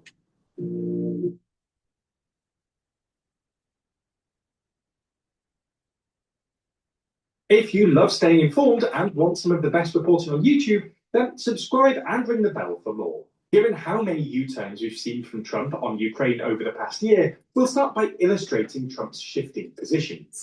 On January the 20th, Trump was inaugurated as US president, having repeatedly pledged to end the war in Ukraine within 24 hours. Unsurprisingly, this didn't happen, and on February the 12th, Trump held a phone call with Putin. The following week, called Zelensky a dictator, and on the 28th of February, publicly berated him in the Oval Office. Then, on March the 3rd, the US suspended all military aid and intelligence sharing to Ukraine, forcing Zelensky to say he would accept a temporary ceasefire if Russia agreed. In April, Trump proposed his first Russia-Ukraine peace plan, which was fairly accommodating to Putin, proposing to de facto recognize Russia's control over the Donbass, the withdrawal of sanctions, economic normalization between Russia and the US, and Ukraine's exclusion from NATO, without security guarantees. Despite this, Putin rejected the deal and continued to insist on three further things: a significant reduction in the size of Ukraine's military, no European peacekeeping force, and full control of the 4 oblasts occupied by Russia. Trump wasn't happy about this, and on April the 23rd, after Russian strikes on Kyiv, posted on Truth Social saying, "Vladimir, stop, let's get the peace deal done." Progress then stalled until August, when Trump invited Putin for a summit in Alaska. Since then, Ukraine and Russia have disagreed over the terms of a ceasefire, territory, and security guarantees, with Ukraine wanting a European or NATO reassurance force stationed behind the front lines to prevent further Russian attacks, while Russia opposes any foreign troops in Ukraine. Nevertheless, around Christmas, Ukraine agreed to Trump's latest peace deal, which included proposals for an American-European security guarantee, a US-Ukraine free trade agreement, elections in Ukraine, and a free economic zone in Ukraine's occupied regions. Russia, meanwhile, again refused the deal, and on the 30th of December, falsely accused Ukraine of launching an attack on Putin's residence in Russia's northwestern Novgorod region, likely an attempt to sway Trump. Initially, Trump said he was angry about the alleged attack, but after the CIA debunked Putin's claims, Trump said in early January, "I don't believe that strike happened." Then last week, several new things suggested Trump has turned on Putin more concretely. First, the US's seizure of a Russian-flagged oil tanker in the Atlantic. Second, the idea that Trump sees Russia as a competitor in the Arctic, claiming the reason the US needs Greenland is to stop Russia or China from taking it. And third, Trump's greenlighting of a bipartisan sanctions bill targeting countries buying Russian oil and gas. If Trump isn't bluffing, this suggests he might finally have reached the end of his tether with Putin, who has repeatedly made no concessions to Ukraine and refused to agree to Trump's peace deals. So why does Trump seem to be turning on? File free in the app if you didn't file with us last year. Just file with TurboTax Do-It-Yourself by February 28th, no matter your tax situation. Get the TurboTax app now.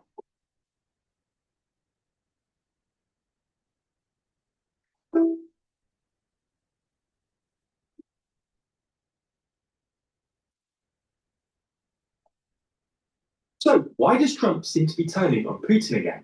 Well, as with previous occasions, the first reason is stalled progress on Ukraine, but it also now seems to be more broadly about US-Russian competition over oil. The first reason Trump is turning on Putin is his latest refusal to agree to a peace deal. A Telegraph article published this week suggested that Trump now sees Putin as the bigger obstacle to peace than Zelensky, and Trump's decision to greenlight a sanctions bill in Congress targeting countries buying Russian oil suggests a willingness to use economic pressure to force Putin into accepting a deal, something European officials have been hoping to see for months. Previously, Trump was reluctant to target Russia's oil sector because of the risks of higher energy prices to American consumers and disruption to US trade negotiations with countries like India and China, which are two of the three biggest buyers of Russian oil, along with Turkey. But now, Trump seems more willing to hurt Russia's economy, with one source telling The Telegraph Trump works around a carrot and a stick approach, and he's all out of carrots. The second reason Trump seems to be turning on Putin is direct US-Russia competition in the Western Hemisphere. The US bombing Caracas, abducting Maduro, and announcing it will run Venezuela for the foreseeable future was bad news for Russia, both because Venezuela was one of the last remaining holdouts in a Russia-linked energy network that the West has tried to isolate, and because it signaled Trump's willingness to use military force against adversaries to achieve his own expansionist aims. If the US does manage to take over Venezuela's oil industry, including infrastructure, contracts, and financing arrangements, this could hurt Russia in the long term. In fact, as recently as November, Venezuela's parliament had approved a new deal to extend joint ventures between Venezuela's state-owned oil company, PDVSA, and Russia's Rosneft until 2041. Moreover, Ukraine's successful strikes against Russia's oil tankers in the Black Sea, Caspian Sea, and the Mediterranean have reportedly been carried out with the help of US intelligence, supporting the idea that the US and Russia are on a collision course over energy. Similarly, Trump's aim, as outlined in his 2025 national security strategy, to make the US the sole power in the Western Hemisphere also threatens Russia's energy network. Last week, for instance, what's really important here, we have a lot of energy on the market right now. A lot of barrels of oil floating around. We have way too much supply at the moment, all right, relative to demand. So oil prices are suppressed. It's moving upward because of the potential conflict in Iran and with Venezuela, all right. But it's still in the high 50 handle. You know, it's trading at $59 a barrel right now for WTI. But if there was a serious sanction of Russia oil, there will be a spike. So how do you play this? You don't know if it's going to happen, so you hedge it, all right? But if it does, you can earn a lot of money in the appreciation of crude oil. So I want the sanctions. I want the sanctions on Russia to boost up the cost of energy to make money in the futures market. All right? But you got to hedge your bet because you don't know if it's going to happen. So in this case, you know, I don't know if Trump would fully go all board with sanctioning Russia with oil. I think that's a little bit beyond the pale at the moment. But if he does, that's serious movement in the crude oil market. So this is what I mean. You got to pay attention to the news, and you can make money. Don't worry about Epstein. How's the release of the Epstein files going to make you money? But if you pay attention to what's going on at the Federal Reserve, if you pay attention to what's happening in the bond market, if you pay attention to what's happening with tariffs, you can make money. Epstein and people that are following the drama of Candace Owens and Charlie Kirk, they can't make you money. You listen to me, you will make money. Money. That's what turns the world. Money.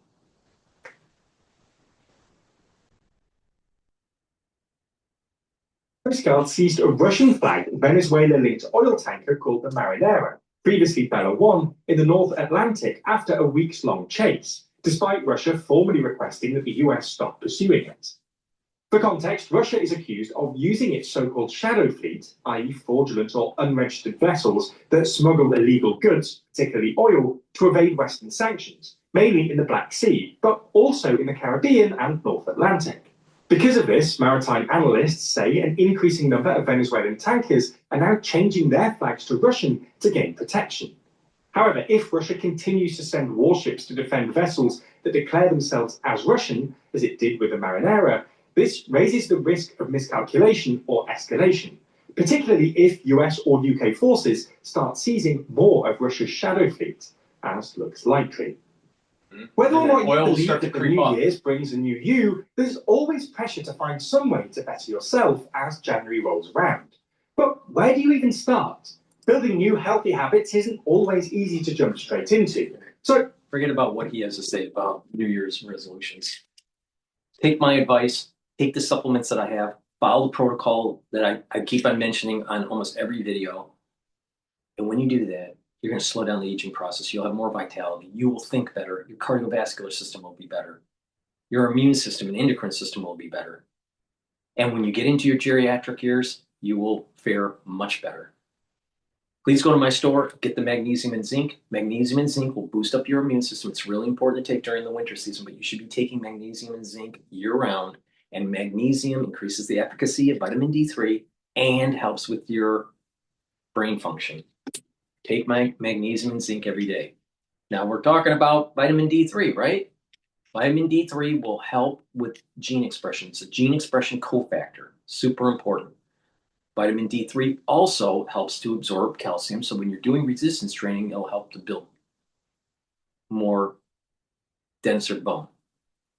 In addition, if you have osteoarthritis, You can do light resistance training on the joints that are a problem. Take vitamin D3 at higher doses with taking calcium. And when you do that, you're helping to remodel your bone. It takes about 7 to 9 months to do that. Vitamin D3 coupled with K2, MK7 will help your cardiovascular health. So please go to my store and get the vitamin D3. Vitamin D3 is also super important to take during the winter season. Why? Because it helps to get cells to go into apoptosis if they're infected. And since we're in the winter season, go to my store and get the structural nanosilver drops. You can get it in honey and lemon, cherry flavor, and also in blueberry. These are structural nanosilver drops. The moment you have that throat irritation, take it right away to mitigate the problem. If you're around someone that isn't feeling well, that's sick because of the winter season, take them prophylactically to protect your oral pharynx. Please go to my store and get the structural nanosilver drops. All right, with that, let's go to how Trump's Venezuela raid is helping China's Taiwan battle plans.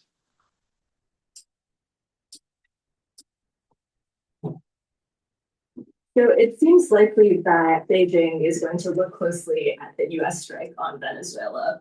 What lessons do you think the leadership in Beijing will be hoping to draw? I don't think they'll be looking at this as a sort of template for an attack on Taiwan, because there are just too many differences in terms of the terrain. But I do think they will look very closely at different components of it to help hone their own abilities, in particular to conduct a decapitation strike on Taiwan's leadership, because we know that's something they've talked openly about for some time as one part of a potential assault on Taiwan. And it seems to be something that they are focusing on increasingly over the last few years, probably as a result of Russia's failure to take out Ukraine's President Vladimir Zelensky in the early stages of the Russian invasion, and his subsequent success in rallying both domestic and international support for resistance against that invasion. For someone who looks at the military far less closely than you two,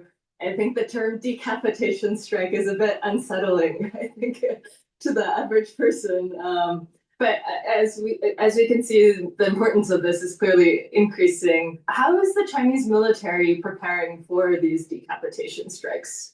So one of the ways is through physical simulations. In 2015, China's state television showed footage of a similar mock-up of the Taiwan presidential palace, somewhere in the desert in northern China, and they were using that to practice an assault on Taiwan's leadership. And that training site has actually tripled in size since 2020, according to some satellite images that were published in October by a Japanese think tank. And it looks like one reason for that expansion is that they've added a bunch of other ministries, including a model of the Foreign Ministry and the Justice Ministry in downtown Taipei, as well as that mock-up of the presidential palace. I am so curious as to the level of detail they get down to. Like when Tsai Ing-wen was in office, would they have their pets with her pets taken into account? It's kind of hard to wrap your head around just what level of detail would be needed for that to be effective. But when I was in Taipei, it seemed like in the past few years, there's been a lot more talk from the military about decapitation style strikes. Yes, that's absolutely right, and including in the most recent drills, which just took place in December around Taiwan. They were called Justice Mission 2025.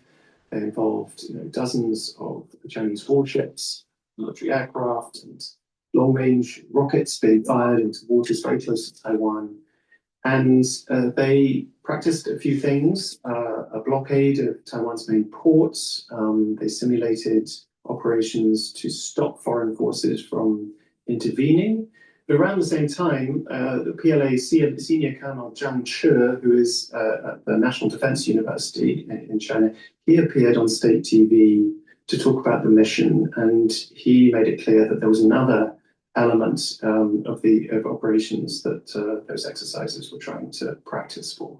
He says the exercises simulating strikes against symbolic targets associated with the ringleaders of Taiwan independence, And this shows that the PLA has formidable capabilities to deliver precise sanctions against the principal Taiwan independence criminals. It's interesting that the Colonel makes that point. So let's cover 10 pro tips for working with the Cursor agent. So I've got Cursor open and my agent on the right. And the first tip is to use Planbook. It's interesting that the Colonel makes that point so explicitly, especially in light of China's threats in recent years to impose criminal punishment, including the death penalty, against pro-independence leaders in Taiwan. That's right, because China passed its anti-secession law back in 2005, I think, but just in the last 2 years, it's really been stepping up those threats to apply that law to people in Taiwan. And of course, the US used charges of narco-terrorism to justify grabbing Maduro. So it's not surprising why some people are drawing parallels. Given what you said about the PLA's relative lack of experience, how well prepared is China to pull off a decapitation operation of the kind it's been practicing for? Presumably, they've made some progress through all those simulations and other drills they've been doing in recent years. But I think there are still a number of key obstacles, and probably the main one is that the People's Liberation Army has yet to achieve the kind of high-level integration of space, air, land, sea, cyber capabilities that are essential to pull off the kind of complex operation that we saw in Caracas. There's been a big effort by Xi Jinping over the last 10 years to try and make those exercises more focused on sort of real combat. But I think that's still a real challenge for the PLA. And it's not just the people and the training, but also the kit. I've read a lot about the failure of Venezuela's air defense system, which used Chinese tech. How concerned do you think China will be about that? We still don't know exactly what happened. These radars could have failed because of operator error.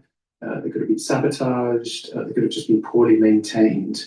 But I think their failure will be a big concern for the Chinese government because these are marketed as being able to detect missiles and stealth aircraft like America's F-22 fighter jet. But in this case, they seem to have completely failed. I think the Chinese government will also be very keen to analyze any information that might have come from those radars before they stopped operating in the weeks building up to this raid when the Americans were conducting a lot of operations around Venezuela's coast. And they'll be interested to see, right up until the moment that the radars failed, what, if any, data were they picking up? So, Jeremy, we've covered the lessons that Beijing and Taipei will be trying to draw from the US strike on Venezuela. But I wanted to ask, how do you think the raid will actually impact their actions going forward? I think a lot depends on what happens in the next few months, really. One thing that China will be looking at very closely is how their interests in Venezuela are affected, as well as those in other parts of Latin America. Right. There's a whole other episode we could do on what the TAC means for China's interests in South America, given that Venezuela was the largest recipient in the continent of official Chinese loans and grants, and that China in 2023 upgraded its relationship with Venezuela to an all-weather partnership. China will also be looking very closely at any changes in the balance of power within the Trump administration between different factions around Trump, and whether the Venezuela raid strengthens the so-called restrainers who want to focus more on the American homeland at the expense of China hawks who are more committed to Taiwan's defense. So there are a lot of factors at play in Beijing's calculations over Taiwan, and this strike is a new one, but only part of a much larger set of considerations. The bottom line, I think, is Venezuela itself is unlikely to change China's calculations in the short term, but it's certainly a good case study for the PLA as it tries to develop its various capabilities, especially for its special forces, to be ready for an attack on Taiwan. We know Xi Jinping set them goal of 2027 to be capable of achieving that.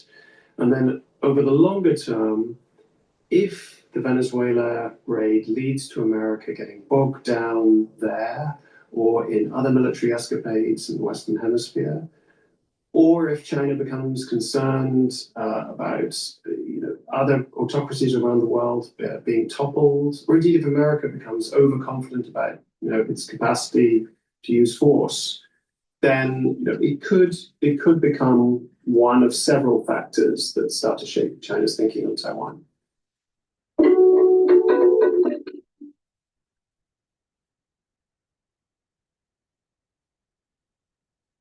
Hello, my name is Adam Ferrari, Chief Executive Officer of Phoenix Energy. I look forward to you joining us at our next investor webinar. Here's my take. For years now, Europe has been caricatured as too divided to act, too lethargic to decide, too comfortable to think strategically. Yet over the past year, Europe has behaved with a quiet shrewdness that contradicts that stereotype. Faced with an unpredictable United States, it has neither lashed out nor capitulated. Instead, it has adapted. When President Trump returned to office and unleashed the country's highest tariffs in nearly a century, many expected Europe to retaliate. A transatlantic trade war would have fed inflation, disrupted supply chains, and weakened already fragile growth. Europe resisted the temptation. It absorbed the pressure, avoided escalation, and bought time. That restraint prevented a downward global spiral. Then, last week, Europe acted. After 25 years of stalled negotiations, EU countries approved a sweeping trade agreement with Brazil, Argentina, Paraguay, and Uruguay. If ratified, it will create one of the world's largest free trade zones by population, more than 700 million people. Nor is the outreach to Latin America an isolated move. In recent weeks, Brussels and Beijing have signaled that they've resolved a fresh set of trade frictions that had threatened to turn into a broader confrontation over EV subsidies and market access. Europe remains wary of China's industrial policies and its political system, but the EU now views China as a necessary partner. At the same time, Europe has accelerated its outreach to Southeast Asia. The EU now has trade agreements in force with Singapore and Vietnam, has concluded negotiations with Indonesia, and is pushing ahead with talks across the region. The region, by the way, is already the EU's third largest trading partner outside Europe. This instinct to diversify is spreading far beyond Europe. Consider Canada. For 3 decades, Ottawa made a clear strategic bet that its future lay in ever deeper integration with the United States, economically, diplomatically, politically. More than 75% of Canadian goods exports flowed south in 2024. It was one of the most successful integration stories of the post-Cold War era. That trust has now been shattered. Trump's tariffs, threats to reopen trade agreements, and bizarre declarations about annexing Canada have forced a rethink. Canada's new Prime Minister, Mark Carney, has responded by openly seeking distance from Washington. Arriving in Beijing this week, Canada's Foreign Minister, Anita Anand, put it bluntly. It is necessary for us to diversify our trading partners and to grow non-US trade by at least 50% over the next 10 years. That is not hedging. It is a strategic reversal. China's trade data reveal that the world is not de-risking from Beijing, but from Washington. Despite sharply reduced exports to the US, China's overall exports continue to rise. Its trade surplus surged to nearly $1.2 trillion in 2025 as shipments to Latin America, Africa, Europe, and much of Asia expanded rapidly. Tariffs did not wall China off from the world. They encouraged many countries to keep trading with Beijing. Public opinion reflects this shift. A major new poll by the European Council on Foreign Relations finds that in key emerging powers, India, Brazil, South Africa, the share of respondents who would prefer their country join an American-led bloc rather than a Chinese one dropped by between 15 and 19 percentage points in just 2 years. Among 10 European countries, only 16% now describe America as an ally. A majority still consider the US a key partner, even his views of China remain mixed rather than warm. As Singapore's former foreign minister George Yeo put it recently, Trump is fast forwarding the future towards multipolarism. What is at stake?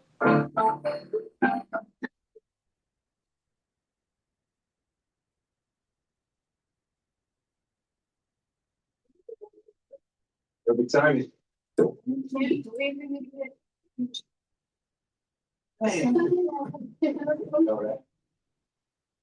What is at stake here is not America's image, but its future power. China is methodically building one of the most resilient economic ecosystems in modern history, dominating critical mineral processing, achieving scale in batteries and electric vehicles, and diversifying export markets to withstand shocks, sanctions, and tariffs. The only credible US response is not tariffs, which over the past year have coincided with declining manufacturing employment, but ecosystem building of our own. The US still has an extraordinary advantage, a vast network of allies and partners that together control most of the world's advanced technology, capital, skilled labor, and consumer demand. In theory, that coalition could source critical materials from friendly countries, spread manufacturing across trusted partners, share research, and anchor markets that remain open and predictable. In practice, America has squandered much of that advantage by treating allies as transactional customers, weaponizing tariffs against them, and turning long-standing commitments into Don't forget the hubris from the Bush senior days, right after the fall of Berlin Wall, and when we went into Iraq and destroyed their military because of their invasion in Kuwait. Remember Desert Storm and the Highway of Hell? All right. We had such hubris that we thought that we can just keep on pushing back on Russia. And now the world is in problems. But it's always Trump's fault. Trump had nothing to do with the hubris of the Bush administration. Bush 1 and Bush 2.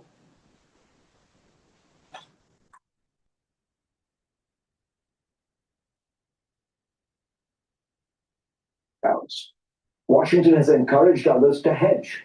Most extraordinarily, the US is no longer the trendsetter. It is retreating to protectionism and nationalism, while the world is searching for more trade and cooperation. For decades, the global order was built on an American Russia was looking for help with trade, but we had shock therapy from Jeffrey Sachs that didn't work. And literally, the whole fiasco of trying to bolster up the Russian economy through shock therapy led to the creation of Putin. No, but that's Trump's fault. That must be Trump's fault. Yeah, yeah.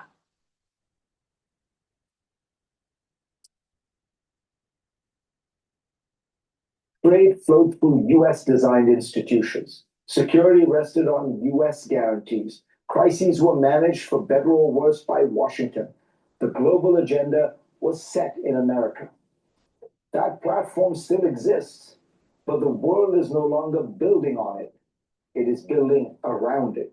President Trump announced additional 10% tariffs going to 25% on imports from several of America's closest allies, including the UK. This might France, move and markets a Britain. little bit in the negative for equities. That's the time to buy. That's the time to buy. If there's a big, nice drop of like 3 to 5%, that's the time to buy. The move is part of his increasingly serious effort to pressure Denmark to give up the semi-autonomous territory of Greenland. For more, I'm joined by two former top State Department officials. Richard Haas is the President Emeritus of the Council on Foreign Relations, served as policy planning I'm willing to director bet he's a under never President Trumper. Bush.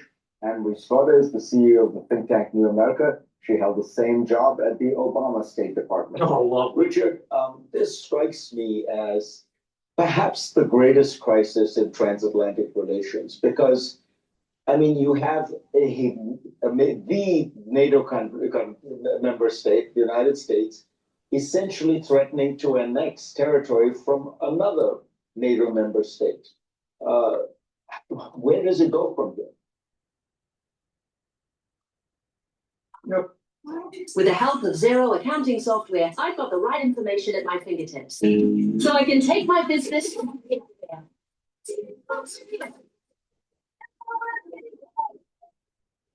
Zero with an X. Here's to the go-getters, whether they're in the gym or anywhere else. 30 grams of protein and tons of fluid. You know, Fareed, we talk about all sorts of difficult issues on your show, what to do about China, Gaza, Ukraine, Russia, Venezuela, what have you. This is not a difficult issue. Obviously, we want to have closer security and economic ties with Greenland, and I get it. That's why God invented diplomats. Marco Rubio, the Secretary of State, should simply be over there negotiating a mutually acceptable agreement. These tariffs, these threats, this mafia-like talk, you could be forgiven for thinking the United States wants to provoke a crisis with Europe. Europe has been the, shall we say, least favored part of the world for this administration since it took office almost a year ago. So the real question is whether the president backs down and we avoid, if you will, a crisis. But even if that happens, Fareed, let's be honest, a lot of damage is already baked into the cake. I think essentially this reinforces the European view that the United States is no longer a partner, can no longer be depended on, reinforces all the doubts that have emerged because of our policy towards Ukraine and Russia. Essentially, it's what you were just talking about in your opening statement. This is just going to flip the perception of the United States as an ally, a partner, someone to work with, and increasingly we're either someone to work around or even worse, work against. And when you look at this situation, what do you think the Europeans should do? What are their options? I think it's time for the Europeans to actually fight fire with fire.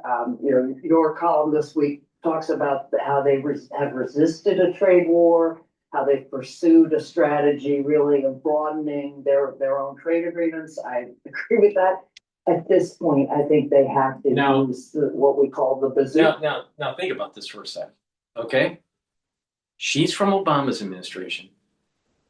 She, I'm sure, wants the Democrats to win in the midterm elections and get control of the House so they can impeach Trump, all right?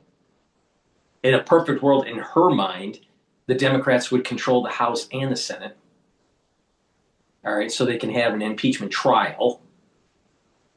But if they fight fire with fire, then the markets will tank even more. Now, for you to make money, buy into that, all right? But for the midterm election, a little bit instability, it takes months to heal the market, and then you go into the midterm elections, everyone's upset about the uneasiness of the economy, and the Democrats get into office. So that's what she wants.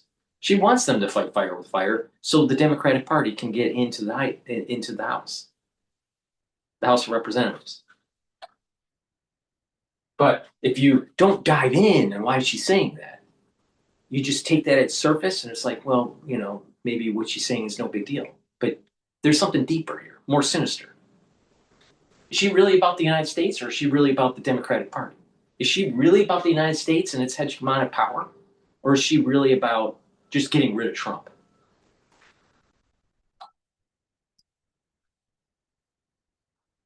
Which is to impose 25% tariffs on the United States, maybe across the board, maybe only on the tech industry, but they have to act as a unified body, and they have to say enough. Otherwise, it just gets pushed and pushed and pushed, and that's exactly what the president is counting on. At this point, people laugh that he's the biggest force for European integration, and since Jean Monnet, this is NATO, and I agree with Richard. I think the damage here for NATO is probably lasting no matter what happens. But if Europe really wants to say enough, The United States is neato, period.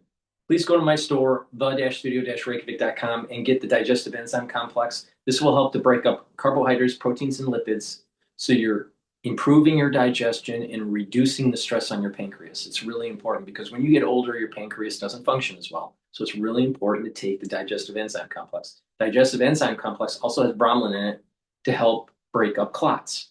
And the proteolytic enzymes that's in digestive enzyme complex helps to break up glycoproteins, which is the reason why I said taking this was super important during the 2020 crisis.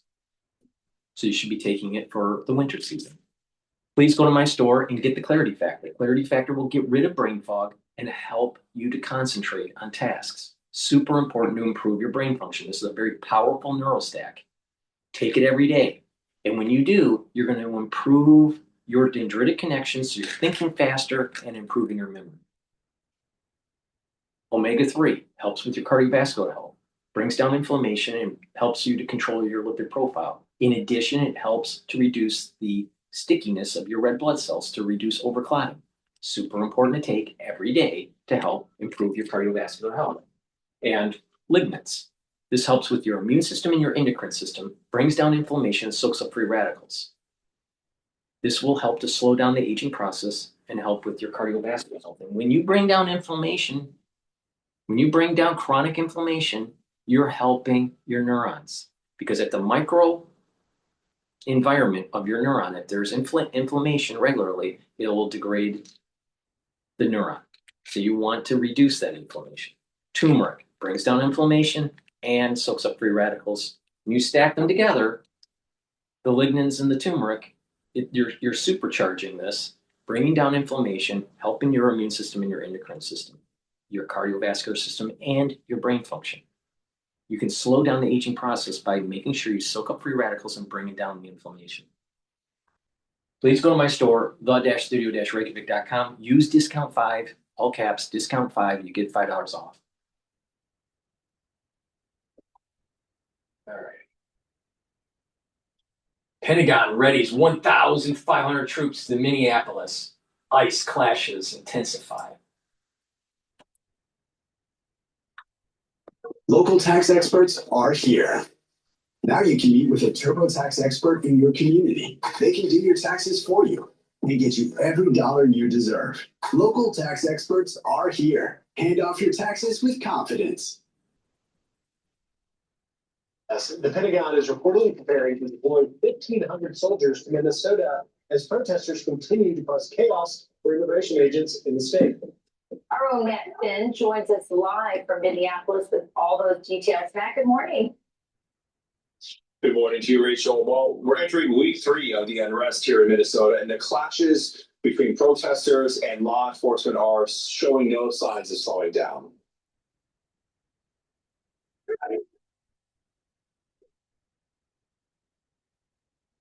Another tense scene Saturday outside the federal ICE facility. Law enforcement holding the line against angry protesters who can be heard screaming, "Kill yourself," and "Un-American" to officers.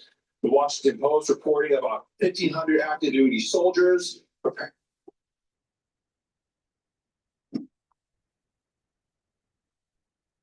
So the National Guard yesterday. The Guard staged to support local law enforcement if needed, and says it's ready to respond to locations across the metro area. Now, yesterday, protests continued outside the ICE detention center, and there was also a violent clash between counter-protesters at City Hall.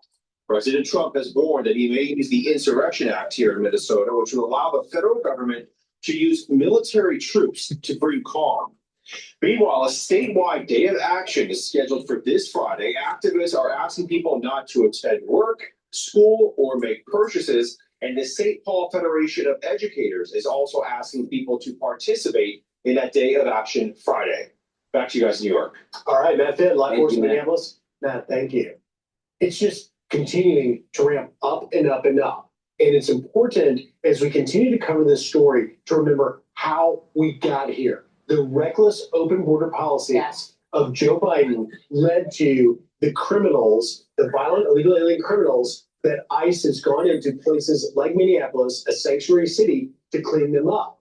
And you had yesterday, Stephen Miller, Deputy Chief of Staff, really railing on Minnesota's leaders, accusing them of aiding and abetting anti-ICE violence. Watch this. These are acts of insurrection against the laws of the United States and against the sovereignty of the United States. 4 illegal aliens who broke into this country, who then raped children, who committed human trafficking, sex trafficking, drug trafficking, protected, shielded, sheltered, coddled, defended at every level by the leadership in Minnesota. And then when ICE goes out to make these arrests, they unleash violent mobs to attack, assault, and impede ICE officers. And they refuse to allow the city police to protect those ICE officers in the conduct of their duties, willfully aiding and abetting this violence. But the key word they're talking about insurrection there from Stephen Miller. Yeah, they were against that. And if he's talking about insurrection, maybe we're going to get the Insurrection Act. Yeah, oh, right. You know, from President Trump. But I couldn't help but think, we're a day before honoring and celebrating the life of Dr. Martin Luther King. What was his message? Nonviolence, peaceful protests. Doesn't appear like we're seeing any of that in Minnesota. No, not at all. It's also, there's a long history, of course, on the left of having these kind of like shock troops from, you know, these like, you know, activists who will create violence, create chaos, trying to destabilize the things that the administration is trying to do, things that are wildly popular. The president has a mandate. He won. The border issue, as you brought up, was front and center. Democrats recognized they were on the wrong side of it. And so now what they're saying is, we don't like the way you're doing it.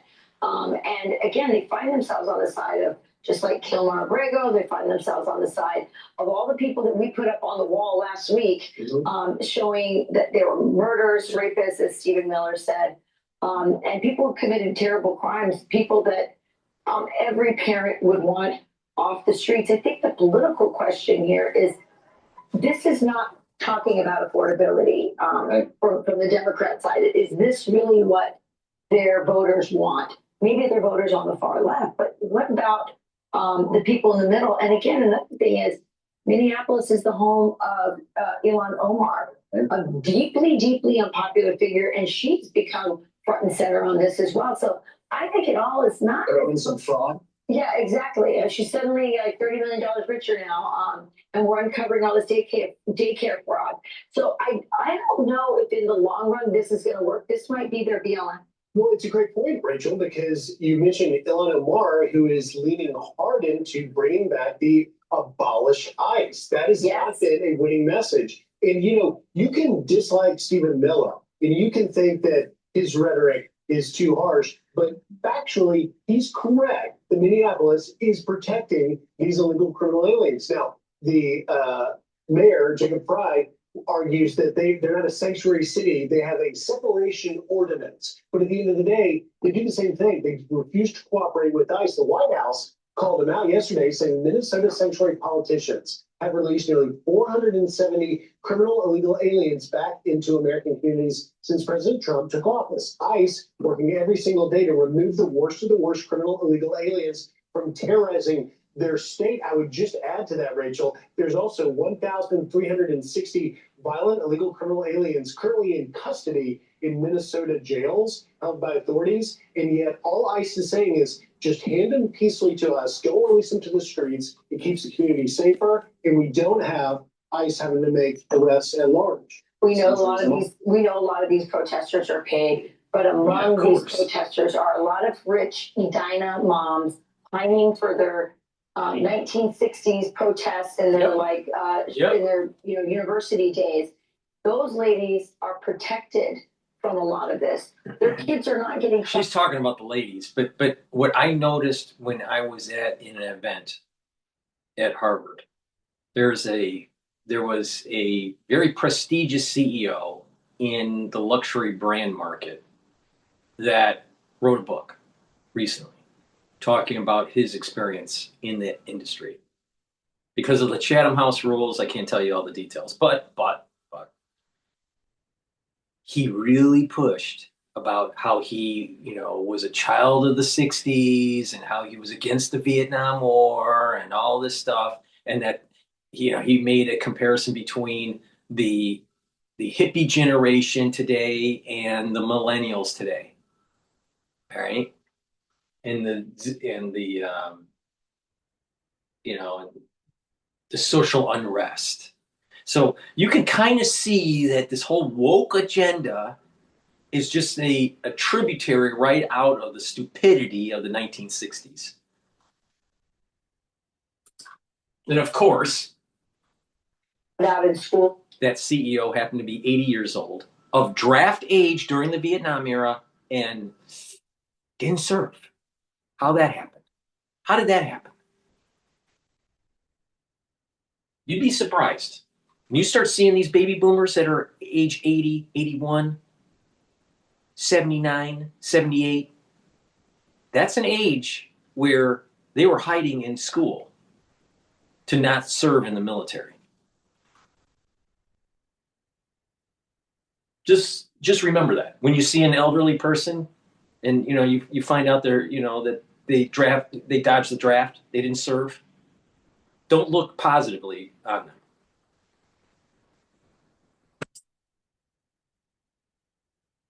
By illegal aliens because they're in private schools and they're living in neighborhoods that are protected or gated. So they are among the paid protesters, but I do not think that they represent the common sense people. The problem in Minnesota is common sense people are cowed into silence. They're so afraid, and you saw that with the crime being committed in the daycares. Lots of good people saw the corruption, but were so afraid in that political environment in Minneapolis of being called racist for calling out the corruption. Yeah, and we'll see as we continue to cover this whether or not the really frigid temperatures will dial things down. There's calls for more protests today and coming this week. I'm Steve Goosey. I'm Brian Kilney. And I'm Ainsley Earhart. And click here to subscribe to the Fox News YouTube. All right. The next video I want to go over is from News Nation, Iran building up for an apocalyptic moment. But before we do, please go to my store, the-studio-reykjavik.com, and get the new product that I have called collagen. It's not collagen. I have that also, which is a powder that helps to improve your skin and your joint health. But collagen is designed to help with joints. And that joint pain and that joint erosion, this will help to help remodel the joint, all right? You take 2 full droppers a day and drink it with filtered water. But what this will do is help to remodel the joint by using type 2 collagen and ACAN. ACAN helps with the cushioning of the joint, and the collagen 2 will help to remodel the cartilage. Collagen will also help to inhibit MMP3 and MMP13, which are enzymes that help that degrade the actual joint. So if you inhibit those enzymes, you're going to reduce the inflammation and reduce the joint degradation, the degeneration of the joint. So it's really important to block those MMP3s and MMP13 enzymes. In addition, this will help to block the pain too. There's like this phantom pain, right, that happens when the joint starts to degrade. You can block that. So that's eliminating the pathway for, I think it's EP4. So you have joint remodeling with collagen 2 and ACAN. You reduce the erosion by blocking the enzymes that erode the joint. You're also blocking the pain pathway. And collagen helps to recruit the glucosamine to help to remodel the joint, the cartilage, and also help to recruit chondroitin that helps with the cushioning of the joint. This is very powerful, really important if you start having joint problems. So if you're older and you have joint problems, or if you have had a sports injury, you should be taking this. Now, please go to my store, get the collagen. Again, it's powerful, and you should be taking 2 large droppers of this a day and drink filtered water. Please go to my store, the-studio-reykjavik.com. Use discount 5 and you get $5 off. With us now is Iranian activist Brighteon. I'm just going to have you say your last name. Go ahead and say your last name. Thank you very much. Got it all blended together here. You're also the author of Journey from the Land of a Girlhood Caught in Revolutionary Iran. So thank you very much for joining us. It's important to have your voice today as we watch what is unfolding in Iran right now. So let's talk about this, your reaction to the protests that we're seeing in Iran right now. And do we know anyone who is still there? Do you? And if so, how are they holding up? Give us the lowdown. There is no news coming out of Iran. That's the most terrifying part. There are people that are missing from whom I had heard via social media on January 8th, and they have not renewed their posts. They have not given any news.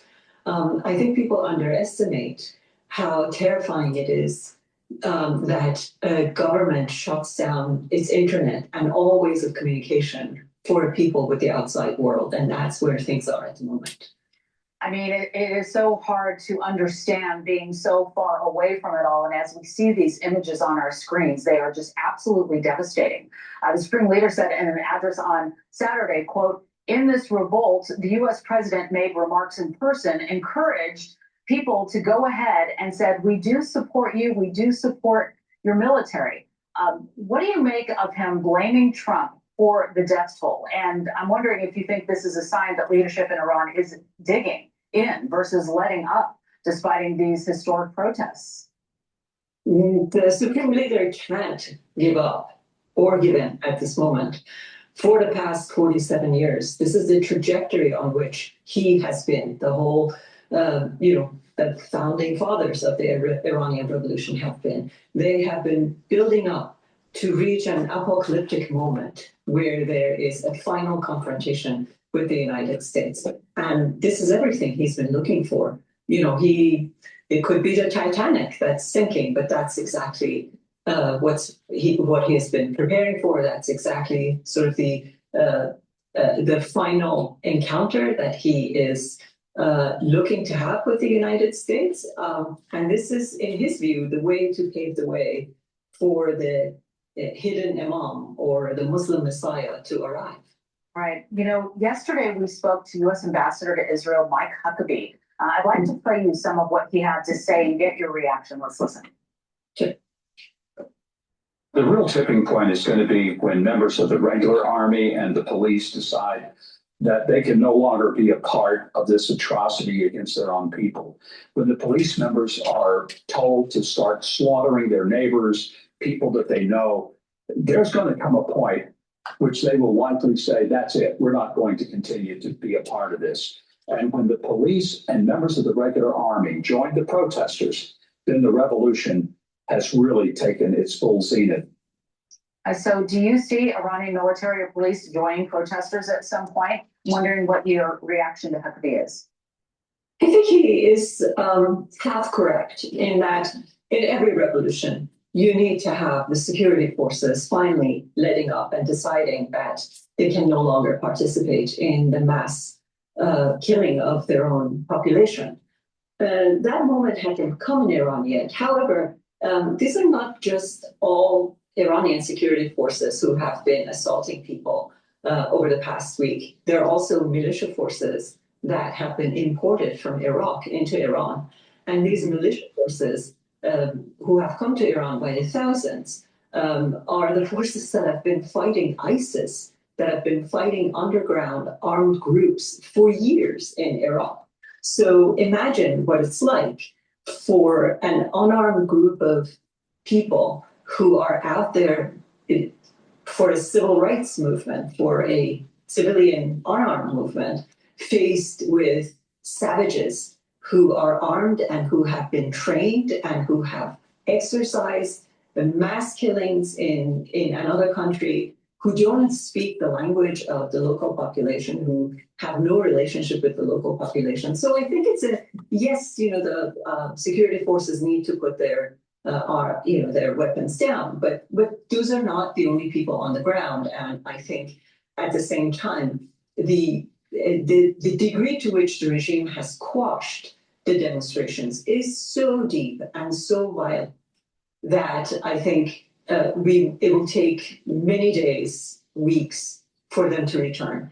If the United States made the promise to support the protesters, they need to show some support visibly, tangibly, in order for it to return to the streets. Thank you for watching. Subscribe below and download our News Nation app right now on your phone, and you will get fact-based, unbiased news for all Americans.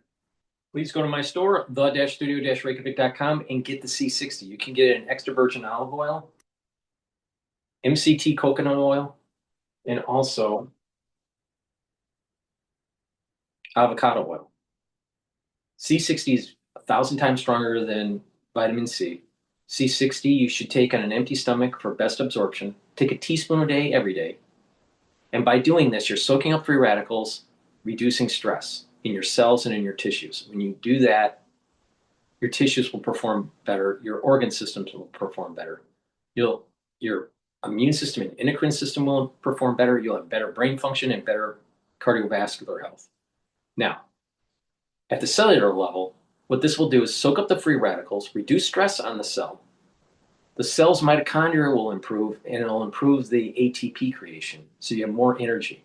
And when your cells are performing better and have more energy, your tissues will perform better. Slow down the aging process, because soaking up free radicals will reduce the stress and the oxidation on the cell and in your tissues. When you soak up free radicals at the vascular level, you're reducing plaque formation. You soak up free radicals at the neuron level, you're reducing stress on the neuron, improving the ATP levels, and improving your concentrations for your neurotransmitters. So you're improving the connections between your neurons that allow you to think faster and to have better memory. So by taking C60, you're going to be able to soak up those free radicals, improve your immune system, and improve your endocrine system. So please go to my store, the-studio-reykjavik.com. Slow down the aging process by taking C60. Take a teaspoon a day, and within 2 months, you're going to start noticing your endocrine system and your immune system and your energy levels are improved. You take this for a year, and you're going to notice that you're visibly looking younger. Why? Because it helps with the basal layer of your skin.